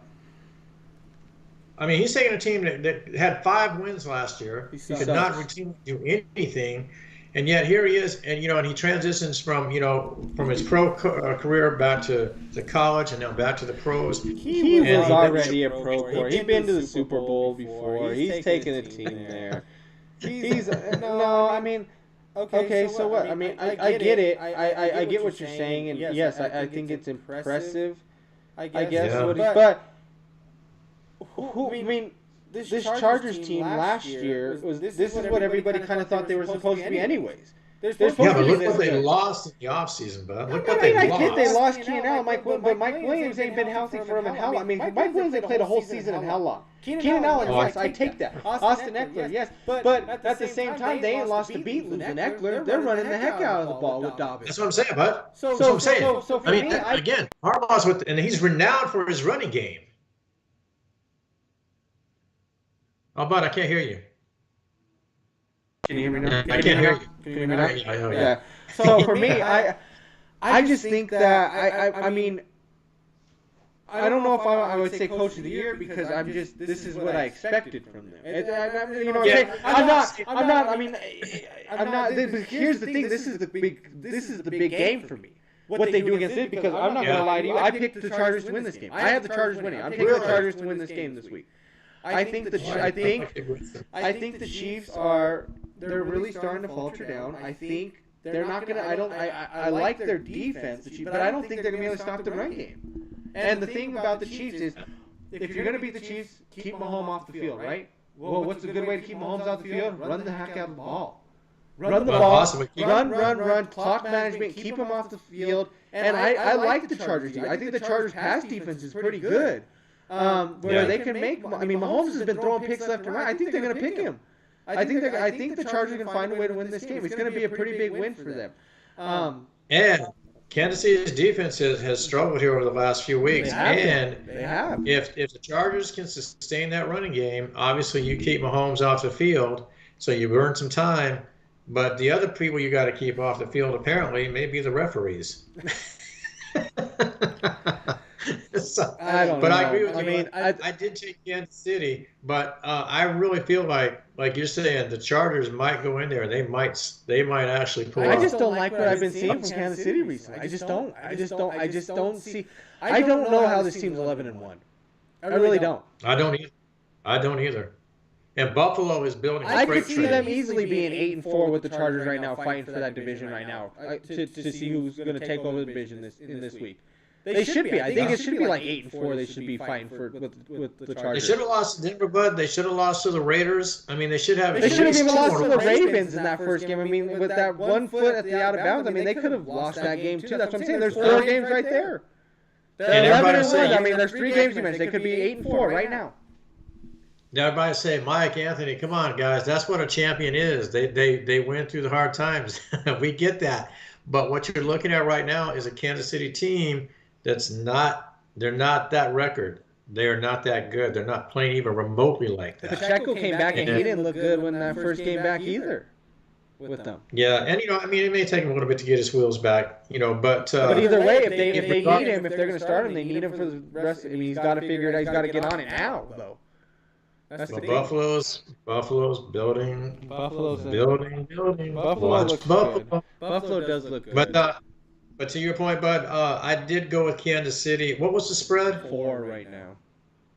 I don't like that spread. I like Kansas City to win, but I like the Chargers to stay within the 4. Okay. All right. And like Bud's talking about, folks, watch for that upset. And I don't even really think it's really an upset, to tell you the truth.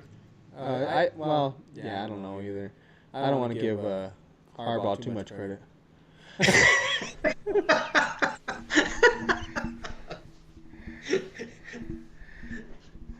All right. I like Jim. I mean, everything with the Michigan scandal and all that stuff. I don't know. All programs do that anymore. Whatever. But why does Michigan has to have scandals? The Fab Five, Jim Harbaugh. Come on, Michigan, get it together. Get it together, Michigan. Michigan ranks right up there with Dallas in football and Kentucky in basketball. It's like one of those things. I don't know who I hate worse, the Yankees or Michigan. I just don't know. I don't know. New York teams. I'm not a fan of New York teams either and stuff. But I mean, whatever. It is what it is. I don't know.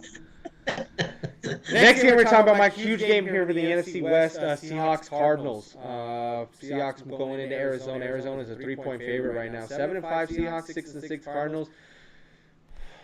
What do you got, Mike?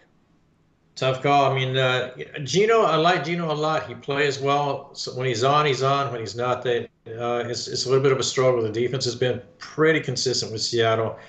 Arizona, you never know quite what you're going to get. You know, if Kyler's on, he's on. If he's not, there's some struggles. But that applies to the whole team itself with the Cardinals. It's Kyler. I'm not going to beat up on Kyler here. He's actually played decently this season. I am taking Seattle, or I should say, I am taking Arizona to win this game. You said the spread was what, Bud? 3. Yeah, I could almost see a push on that. I'll tell you what. I'm actually going to run with that. I'm going to take the Chargers to win. I'm actually going to go with the push on this. I think they win by a field goal. Yeah, I like the Cardinals. I am taking the Cardinals in this one. I'm rooting for Seattle. I'm a Geno guy. I like him.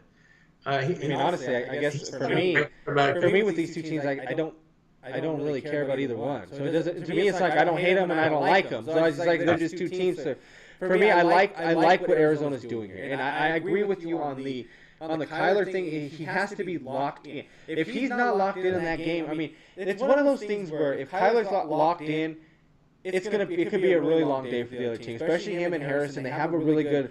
They're starting to build really good chemistry right now. I like what they're doing. But when he's not locked in, I mean, he has those terrible numbers where he's just like, 20 of 40 for 112 yards. You know what I mean? It's just terrible numbers. So it's like he's just really, really bad, or he's really, really locked in.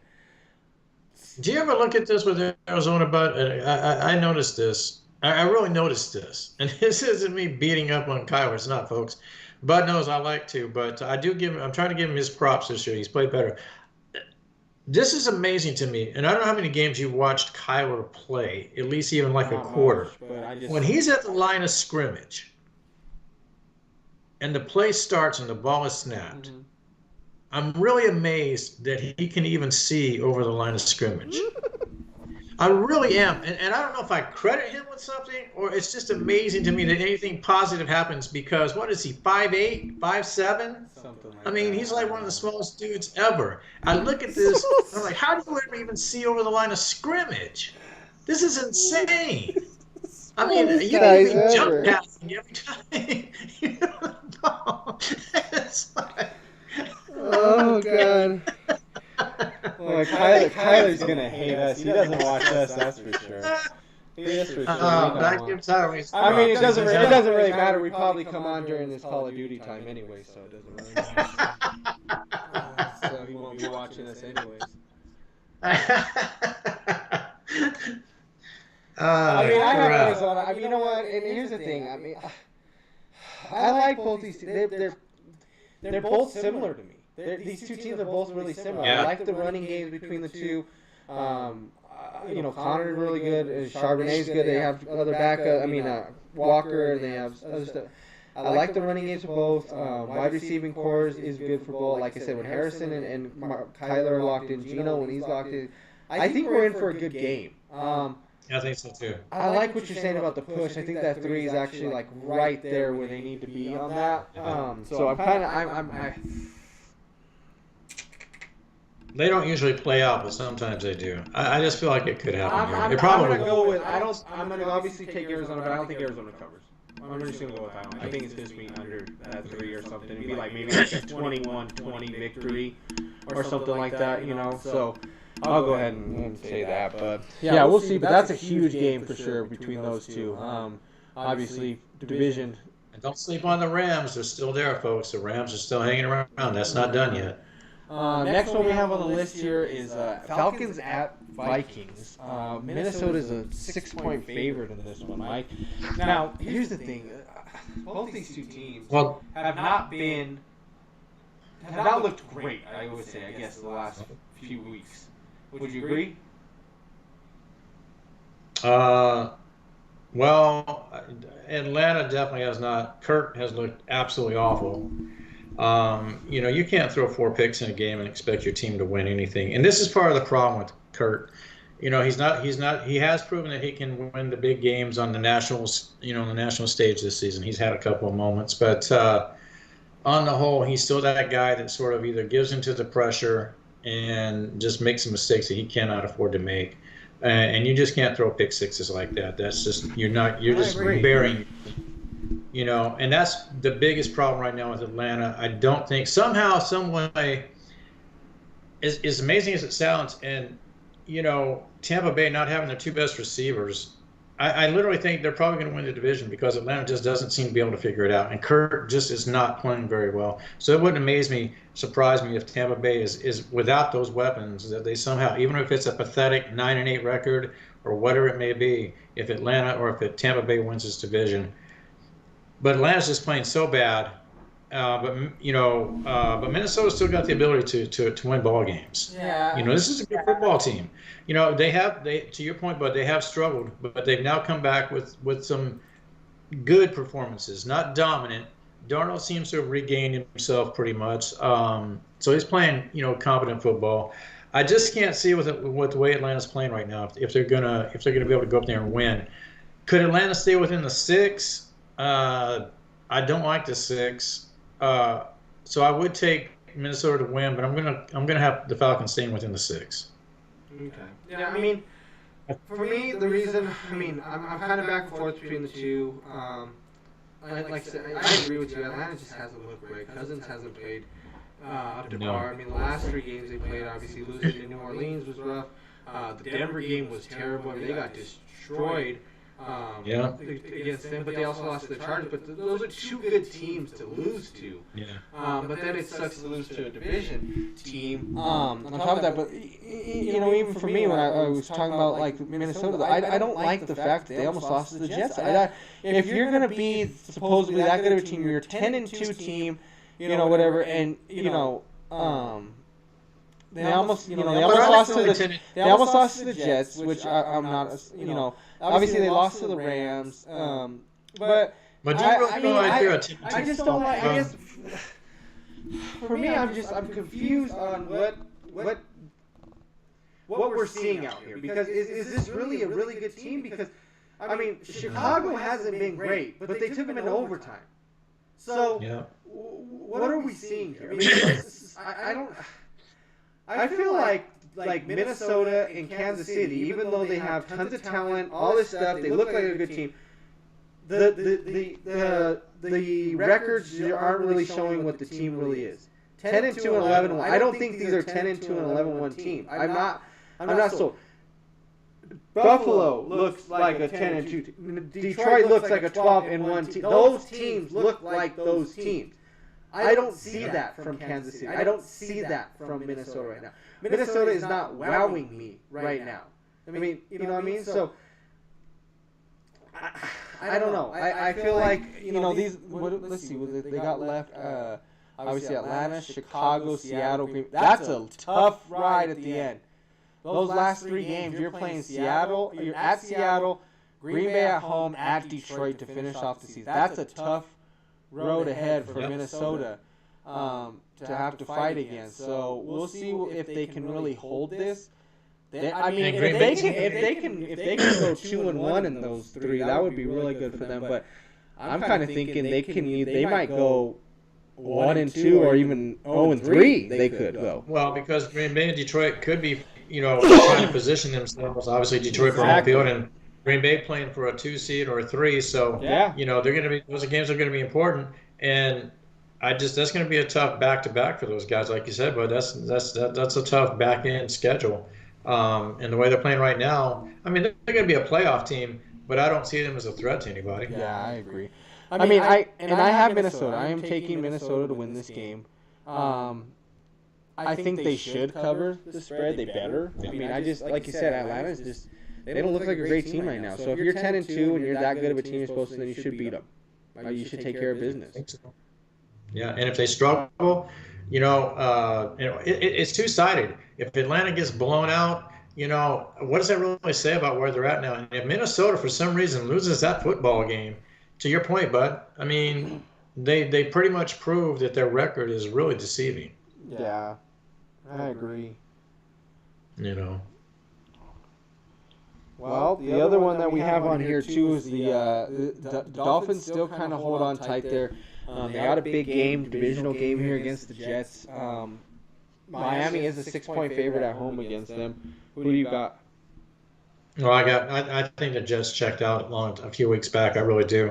This is ridiculous. It's a 6-point favorite for Miami, but I am so tired of this Jets thing. It is ridiculous. Yeah. I mean, Devontae Adams getting moving all these guys over from Green Bay that were once there and stuff like that. How did you guys think that was going to work? And then you get rid of Saleh like he was the problem? Yeah. Hold on. I mean, the Rodgers thing is a failed experiment. It's just, it's over. It's done. They both have said, Rodgers has said, the Jets have said, that's good. Let's just separate. Rodgers still wants to play. Good luck to anybody that wants to take him on and waste, whatever you're doing with him, because there's nothing left. But the whole thing with the Jets is a complete failure. And what are they going to do at quarterback? They'll have to start looking at that too. They maybe have to obviously go free agent or something like that, but because wherever they draft in the draft next year, you just don't know what will be available as a quarterback goes. But they'll have to look at that. But I'm tired of it too. But and I just think the Jets have checked out. So it could be a 10-point spread, and I literally believe the Dolphins would cover it. The Dolphins are still trying. They're chasing Denver for that last spot. Don't think they're going to have enough juice left. Not having Tua out there was really what killed their chances. And they're just not going to have enough to make up that ground, I don't think. But I got the Dolphins winning this game. And even if it was a 10-point spread, I think the Dolphins cover it. The Jets have checked out. Yeah. I don't think any of these guys believe in Rodgers anymore, period. I don't think so either. I got Miami winning. I think they should cover also. It's a huge. They need the win more than New York does. So I think Tua's going to come out. They'll have a good game for sure. One thing I'll say about going forward, and I'm talking about going next season, because it goes back to last season too, and it proves itself again and again with the Dolphins that at some point, with this coach, without that coach, with these players, or if you change them up slightly, at some point, the Dolphins are going to have to develop cold weather mentality to get the job done. Absolutely, I agree. That's their biggest Achilles heel right now. Is there's the talent's there, but they're going to have to find a way to get through the cold weather, particularly with Tua, because his worst performances come in cold weather. Particularly if it's below 30 degrees, he is absolutely awful. Yeah. The team is awful. So they're going to, at some point, if they go forward, this is one of the things they'll have to address to really be successful. So we'll see what happens, but for sure. But they'll win this game. Well, those are our picks for this week so far on the big games so far. There's a few other games obviously that'll be going on. Obviously the Monday night game, the Bengals and Dallas. You would think at this year this would be a huge game, but really has no kind of implications whatsoever on a game like that. But one thing I was gonna say though, Mike, because I wanted to talk about it before we get off here, since we have a little bit of time, is I kind of just want to get your thoughts and kind of talk a little bit about the Broncos this year. I mean, they are a little bit better. You're talking about how they were, they're in that last spot of the playoffs right now, and it ended. What are your thoughts? We have, obviously, we've let everybody know we're Bronco fans. We've been Bronco fans. We haven't been great, for a while, and it seems like the tables finally turned Bo Nix, everybody, you know, there's half the people were like, this is it. Some of them were like, nope, he's not the right one. I didn't think he was the right one. I don't think he was either. Now, I'm still on the fence. I mean, I love what they're doing so far, but this is only half of the season so far. I still want to see a whole season. I want to see next season what they kind of do. I want to see if we make the playoffs. But I just kind of want to get what your thoughts on so far with now that Denver's kind of back into the playoff stuff, back to being a better team. What have you seen so far this year? What are your thoughts of how good they look? What are your thoughts how bad they looked at times? I mean, what do you see as an upside? I mean, what have you thought so far about this Broncos team? Yeah, like you and I talked about. I mean, neither one of us, like Anthony mentioned, Bo, we were big on Bo. It just it really didn't look like it was going to be a good fit. And to a lot of people's credit, they projected Bo before the season started as really what would be the rookie of the year. Yeah. And neither one of us saw that. And let's get real here. Oh, he's Bronco fan or not. Yeah, what you saw the first part of the season, that didn't tell you anything that any of this was going to work out well. Yeah. And it is a process, and maybe we didn't allow for that. And I'll be the first to apologize to Bo. He's proven to me that he has there's upside there. There's serious potential. We're seeing the growth week to week to week, and hopefully Sean continues to open the playbook and let him expand a little bit more and challenge him to do more. You know, with a little bit more passes downfield and that type of thing. And I don't like to see any quarterback use their legs too much. We know that's what they do, especially in the first few years of their careers, because that's what they know. Until you become familiar with the pro game and the schemes and the playbook, you rely on your legs a lot. So the great ones do it, and the so-so quarterbacks do it, and Bo's doing that with his legs a lot too. But we see the growth. Yeah. We see the reads that he's making, that type of thing, and everybody. I continue to hear nothing but accolades from the teammates. He's this leader. Oh yeah. You'll die for this guy, and that's what you like to hear. Definitely. Their defense is top 5 in my opinion. I mean, I think their secondary may be the best in the league right now. I really do. I think Jerry Jeudy would have begged to differ on that one after the Thursday night game. Yeah, that's a great. Teams are going to have their off nights. I mean, defense is going to have their off nights. 230-yard off night? No, I know. But you hope that they learn from that here's type. The thing is, but the thing is I'm okay with it because everybody has that revenge game. It happens to teams. He wanted Denver bad. And that first play off the bat, when he took that first one for 50-some yards off the bat or whatever, I had a feeling they were kind of in for maybe a long night with him. But I thought it would just be just him. I didn't think that game would get to a point to where it got to. I thought Denver would actually win fine. I thought they'd handily win the game. But I thought Jeudy would give problems for sure. I figured he was going to be ready for the game. But I agree with you. I agree with everything he said. The one thing for me I like about this team is that they're young. We haven't been this young. It seems like there was always what I used to call Mike and everything. Remember, I used to call it the Band-Aid method. Go and get another quarterback that's already past his prime to try to fit in. To keep it doing. We were doing that, and we've always done that in the past. We went and got like a Jake Plummer. We went and got Manning, but Manning was a different type of quarterback. We got Russ. It's just go get somebody else to fit it. Flacco even. Just try to just patch it up a little bit with somebody that used to be good. That's not the case now. We finally drafted a quarterback. We haven't had a quarterback like this since Elway. So, and I'm not saying talent-wise, I'm just saying we haven't had a quarterback drafted to go in and actually play this, and have a good season. So I like it. I like the youngness that we have. I get that they need to get Jeudy out of there. That probably helped them out. But these young wide receivers are really helping them. Little Jordan Humphreys, Marvin Mims has looked really good. Troy Franklin. Obviously, Sutton and him have a great chemistry right now. They've been playing really well with each other. I like our running backs. Javante's a very good running back. With McLaughlin and Estime back there, the tight end and Troutman, they're all young players. And on top of how good the defense is, too, they can only get better from here. I think they're only going to get, they're going to work hard. They're top in sacks right now. I believe they lead the league in sacks, which is something that Denver has not been great at since Von Miller's been gone. We could not get any pressure on the quarterback, and it shows right now what type of team Denver can be when they get pressure on the quarterback. And that's always been Denver's thing. Back to when they were Orange Crush, back to when they were Super Bowl team, when they had great defenses and they got pressure on the quarterback, made mistakes, they were a better football team. And that's what it showed here. And I hope that they can keep that going, because what I've noticed is in the past is when Denver's defenses have been good, they only are good for a year or so, and then they make stupid changes, make drastic changes, where all of a sudden then the defense just falters again. Please don't do that this year. Keep doing what you do. I like where they're headed. I think they're in a very good direction right now. And hopefully, I mean, obviously with Buffalo getting better, that's not a great thing for them right now. But if Kansas City does seem to falter, maybe it's time for somebody else to step up. Is it the Chargers? Is it Denver? Obviously, I don't think the Raiders have a lot of problems right now. They got to get into it. But when Kansas City's going to start to fall here soon, I mean, they can't stay on the high horse forever.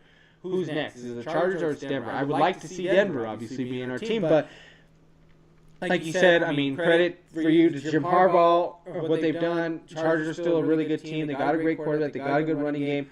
McConkey's really stepped up for them. And they're young too. That's the other thing. They went and got younger. So that's why, for me, I like Denver. I like what they're doing. I think they're heading in the right direction, and I hope it keeps going in that right direction too. Yeah, and I think if everything, and there's still 5 games left in the season, so we'll see how that plays out. They still get Kansas City at home, so I'm curious about that game. That might be, they challenged Kansas City, and Kansas City, obviously, like we talked about earlier, actually should have really won the game, to tell you the truth. So I'll be curious to see what they do with Kansas City when they come into Denver later in the year. Just as a statement game, are you telling Kansas City that, hey, we're coming, or are you just going to fall off again and just kind of show that, well, we're still a few years away? And to your point, Bud, regardless of what they do this year, I think they're going to go to the playoffs. I think if they get the right matchup in the first round, say a Chargers or a Houston, there's potential there that they could go in and sneak out a win. I wouldn't bet money on it, but with their defense and with Sean as a coach, they could sneak out a first-round playoff win. But, again, back to your point, they're not ready for the Super Bowl. I don't think even next season they'd be ready for the Super Bowl. But maybe 2 years down the road, if they continue to show progress and things like that, and Bo continues to develop and grow and everything. So there's a lot of upside to Denver right now. The fans do have a reason to be excited about where the team is headed. It'll be fun to watch. And I'm curious to see how Bo continues to progress. I mean, there's a lot of upside to this kid. There's nothing to not like about him. He's a great dude off the field. He's apparently a great teammate. Yeah. Those are all the things you want. He's willing to learn. He's competitive. So everything there is what you want to hear. So Denver fans should be excited. I agree. Like you said, Kansas City cannot maintain this, regardless of Mahomes and Reed. Kelsey's going to step away here probably either this year or next year, and so something has to change. Kansas City it's not literally possible for them to continue to dominate year after year. It's just not. So is Denver going to be that team? And I think they could be. But the Chargers will have something to say about that too. So it'll be fun to watch. I agree for sure. Well, folks, one last thing I want to say real quick. Yeah. And this transitions to Cincinnati. And I got to say one thing about this. If you're a Cincinnati fan, and I love Joe Burrow, Bud knows this. I'm a Joe guy. This guy really, if you want to talk about Jokic should look to transition out, Joe Burrow might want to start thinking about this too, because when you can light up defenses like that and put up touchdowns 5 and 4 and all these things, and your numbers are off the charts, and you got a receiver that's just racking up yardage and scoring touchdowns, and you're scoring points, and your defense continues to throw everything away, and you're getting sacked left and right, at some point, for Joe, it might be time to say, I got to get out of here, because it's obviously not working.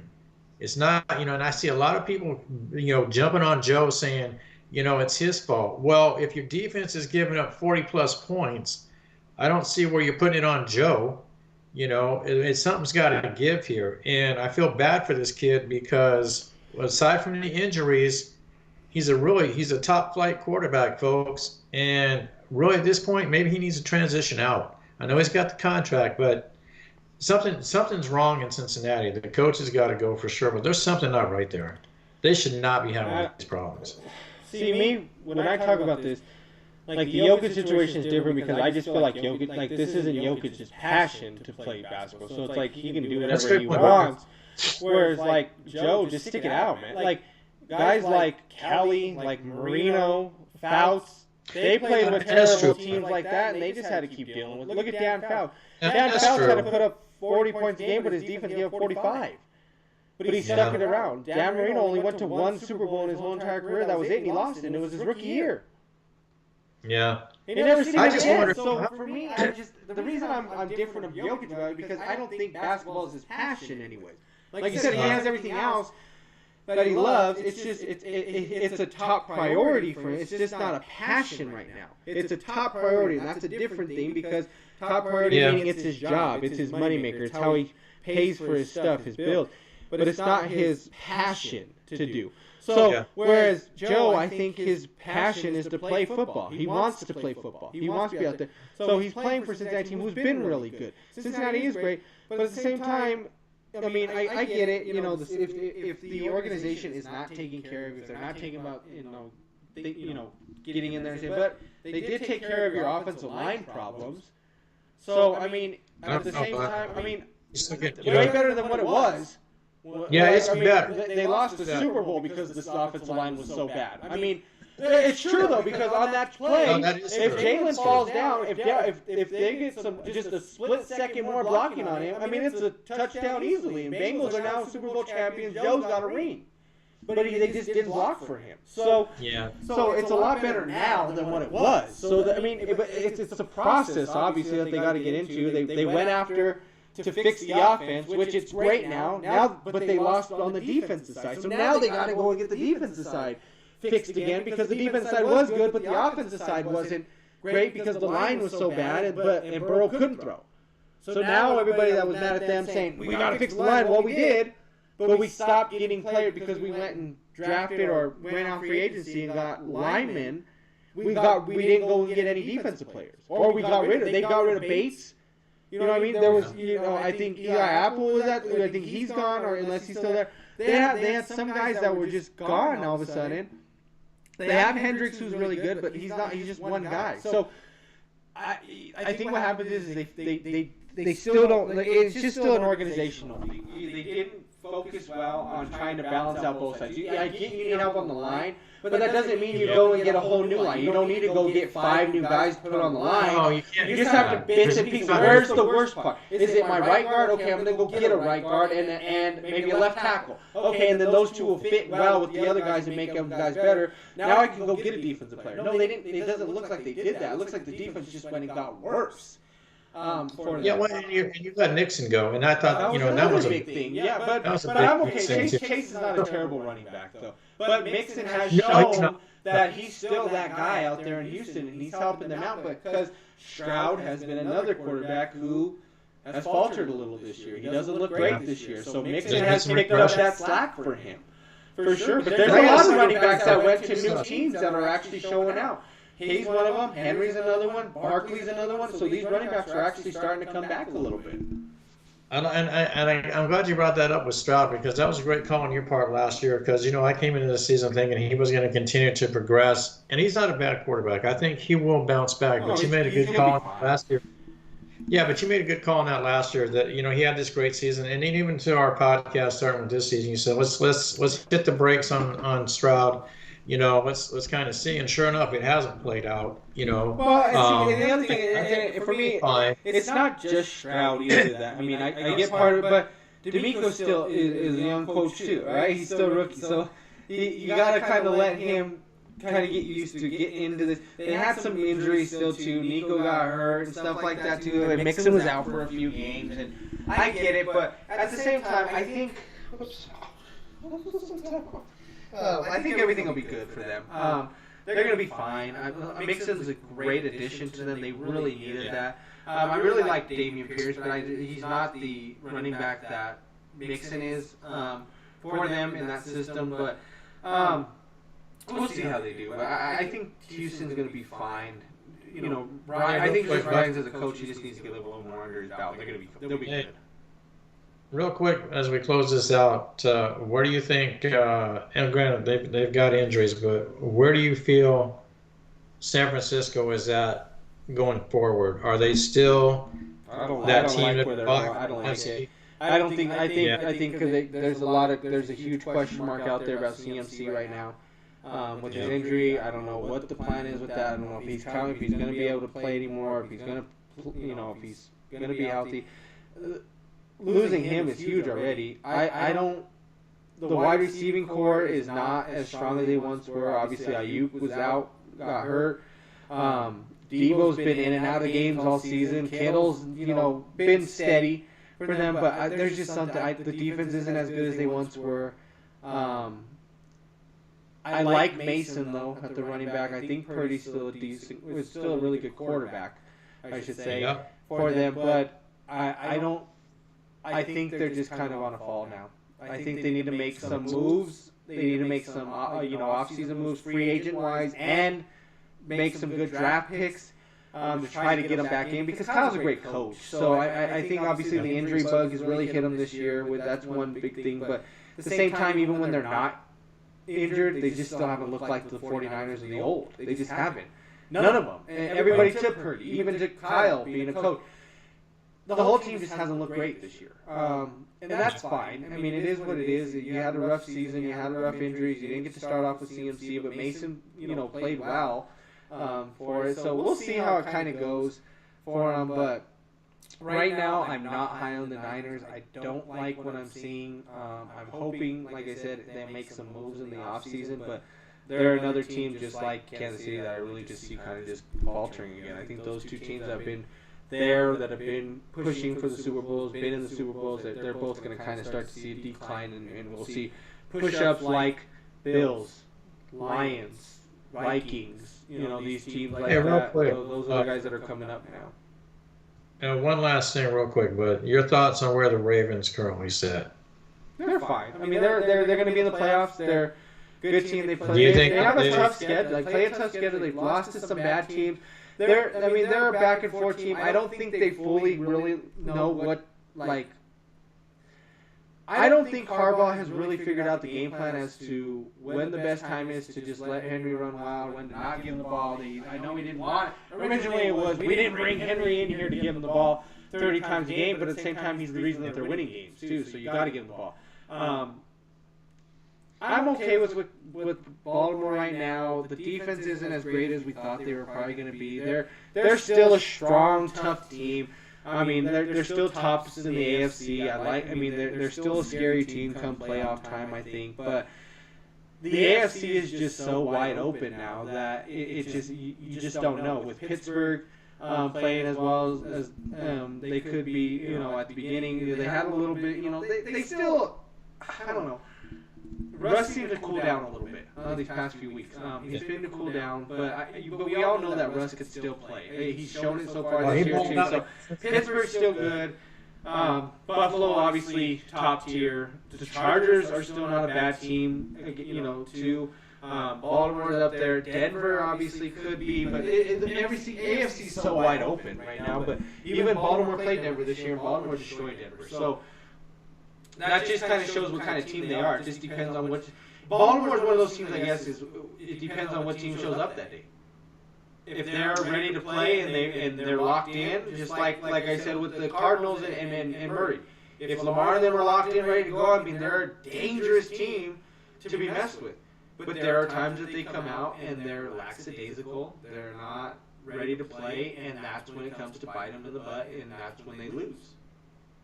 Yeah.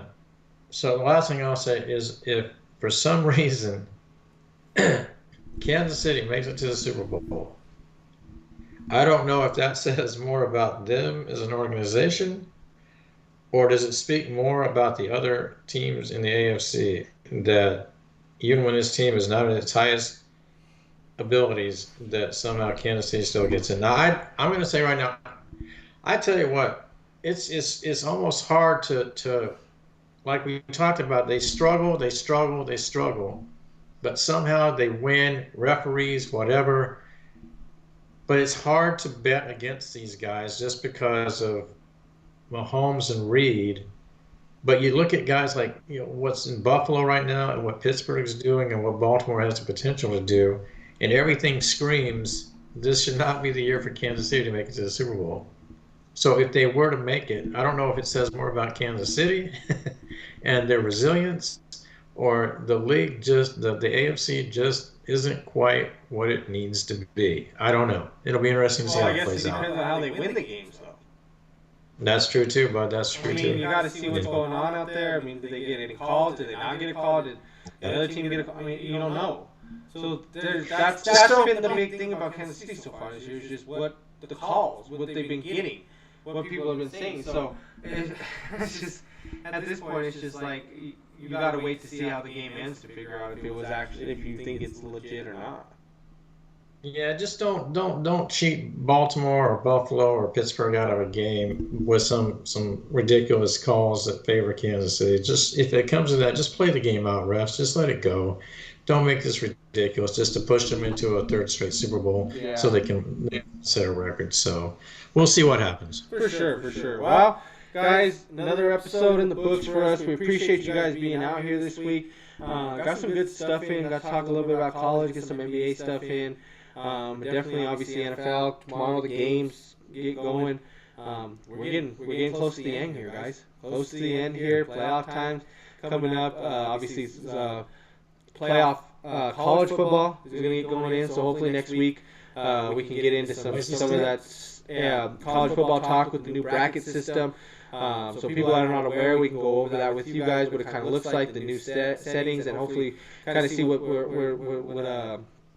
the bracket's going to look like for the playoffs this year. So we'll kind of go over that a little bit next week. Obviously, our same picks too, but and like I said, reach out to us, guys, on your picks, how you feel about what we went over today. If you guys feel the same way about Heisman's between Genty and Hunter, who you guys got there, or do you guys have somebody else thinking that's in there? But like I said, always reach out to us. We appreciate you guys coming out for us each week. Sorry, like I said, we weren't out here the last couple of weeks, but hey, holiday season, folks. Holiday season around here. So, but like I said, appreciate you guys being out here. We love it. And we should be back, like I said, next week also. Yeah, just again, like Anthony said, folks, a lot of good things going on right now. Obviously, basketball is there, hockey is there, although we don't always talk about it much, but there's always some good things going on with hockey, NFL, and obviously college basketball. So a lot of good things going on, playoffs coming up with college, like Anthony mentioned. And we're always happy to talk about anything and everything, but we'll touch on some things moving forward, like Anthony talked about with that. But as I always state before we close out a show, everything you see, folks, everything, sets, quality, graphics, everything, format. This gentleman to my right or left, however you're viewing it, is the reason this show happens. He's the reason it looks as good as it does, sounds as good as it does. Without this gentleman next to me, it does not happen. My kudos to this gentleman. I tip my hat to him if I had one. Fantastic at what he does, Mr. Anthony Alvarez. I appreciate it, for sure, Mike. Without both of us, this show doesn't happen either way. So we appreciate both of us what we can do out here for it. But once again, guys, appreciate you coming out this week. Get some rest tonight. Enjoy the rest of your night, Saturday night. Hopefully, you guys are home. Exactly, for sure. The wife was out earlier today. She said that it was insane out there. So. Don't be like me. 7-Eleven on Christmas Eve, big gulps for everybody. Trust me, it does apply. They don't like big gulps on Christmas Day. That's not. I ain't got no problem with it. I'm good with that. Give me a big gulp. I'm happy. But no, for sure. No, everybody, stay safe, folks. Have a good week. This week, have a good weekend. Enjoy the games. Like I said, stay safe out there, people. Good night, folks.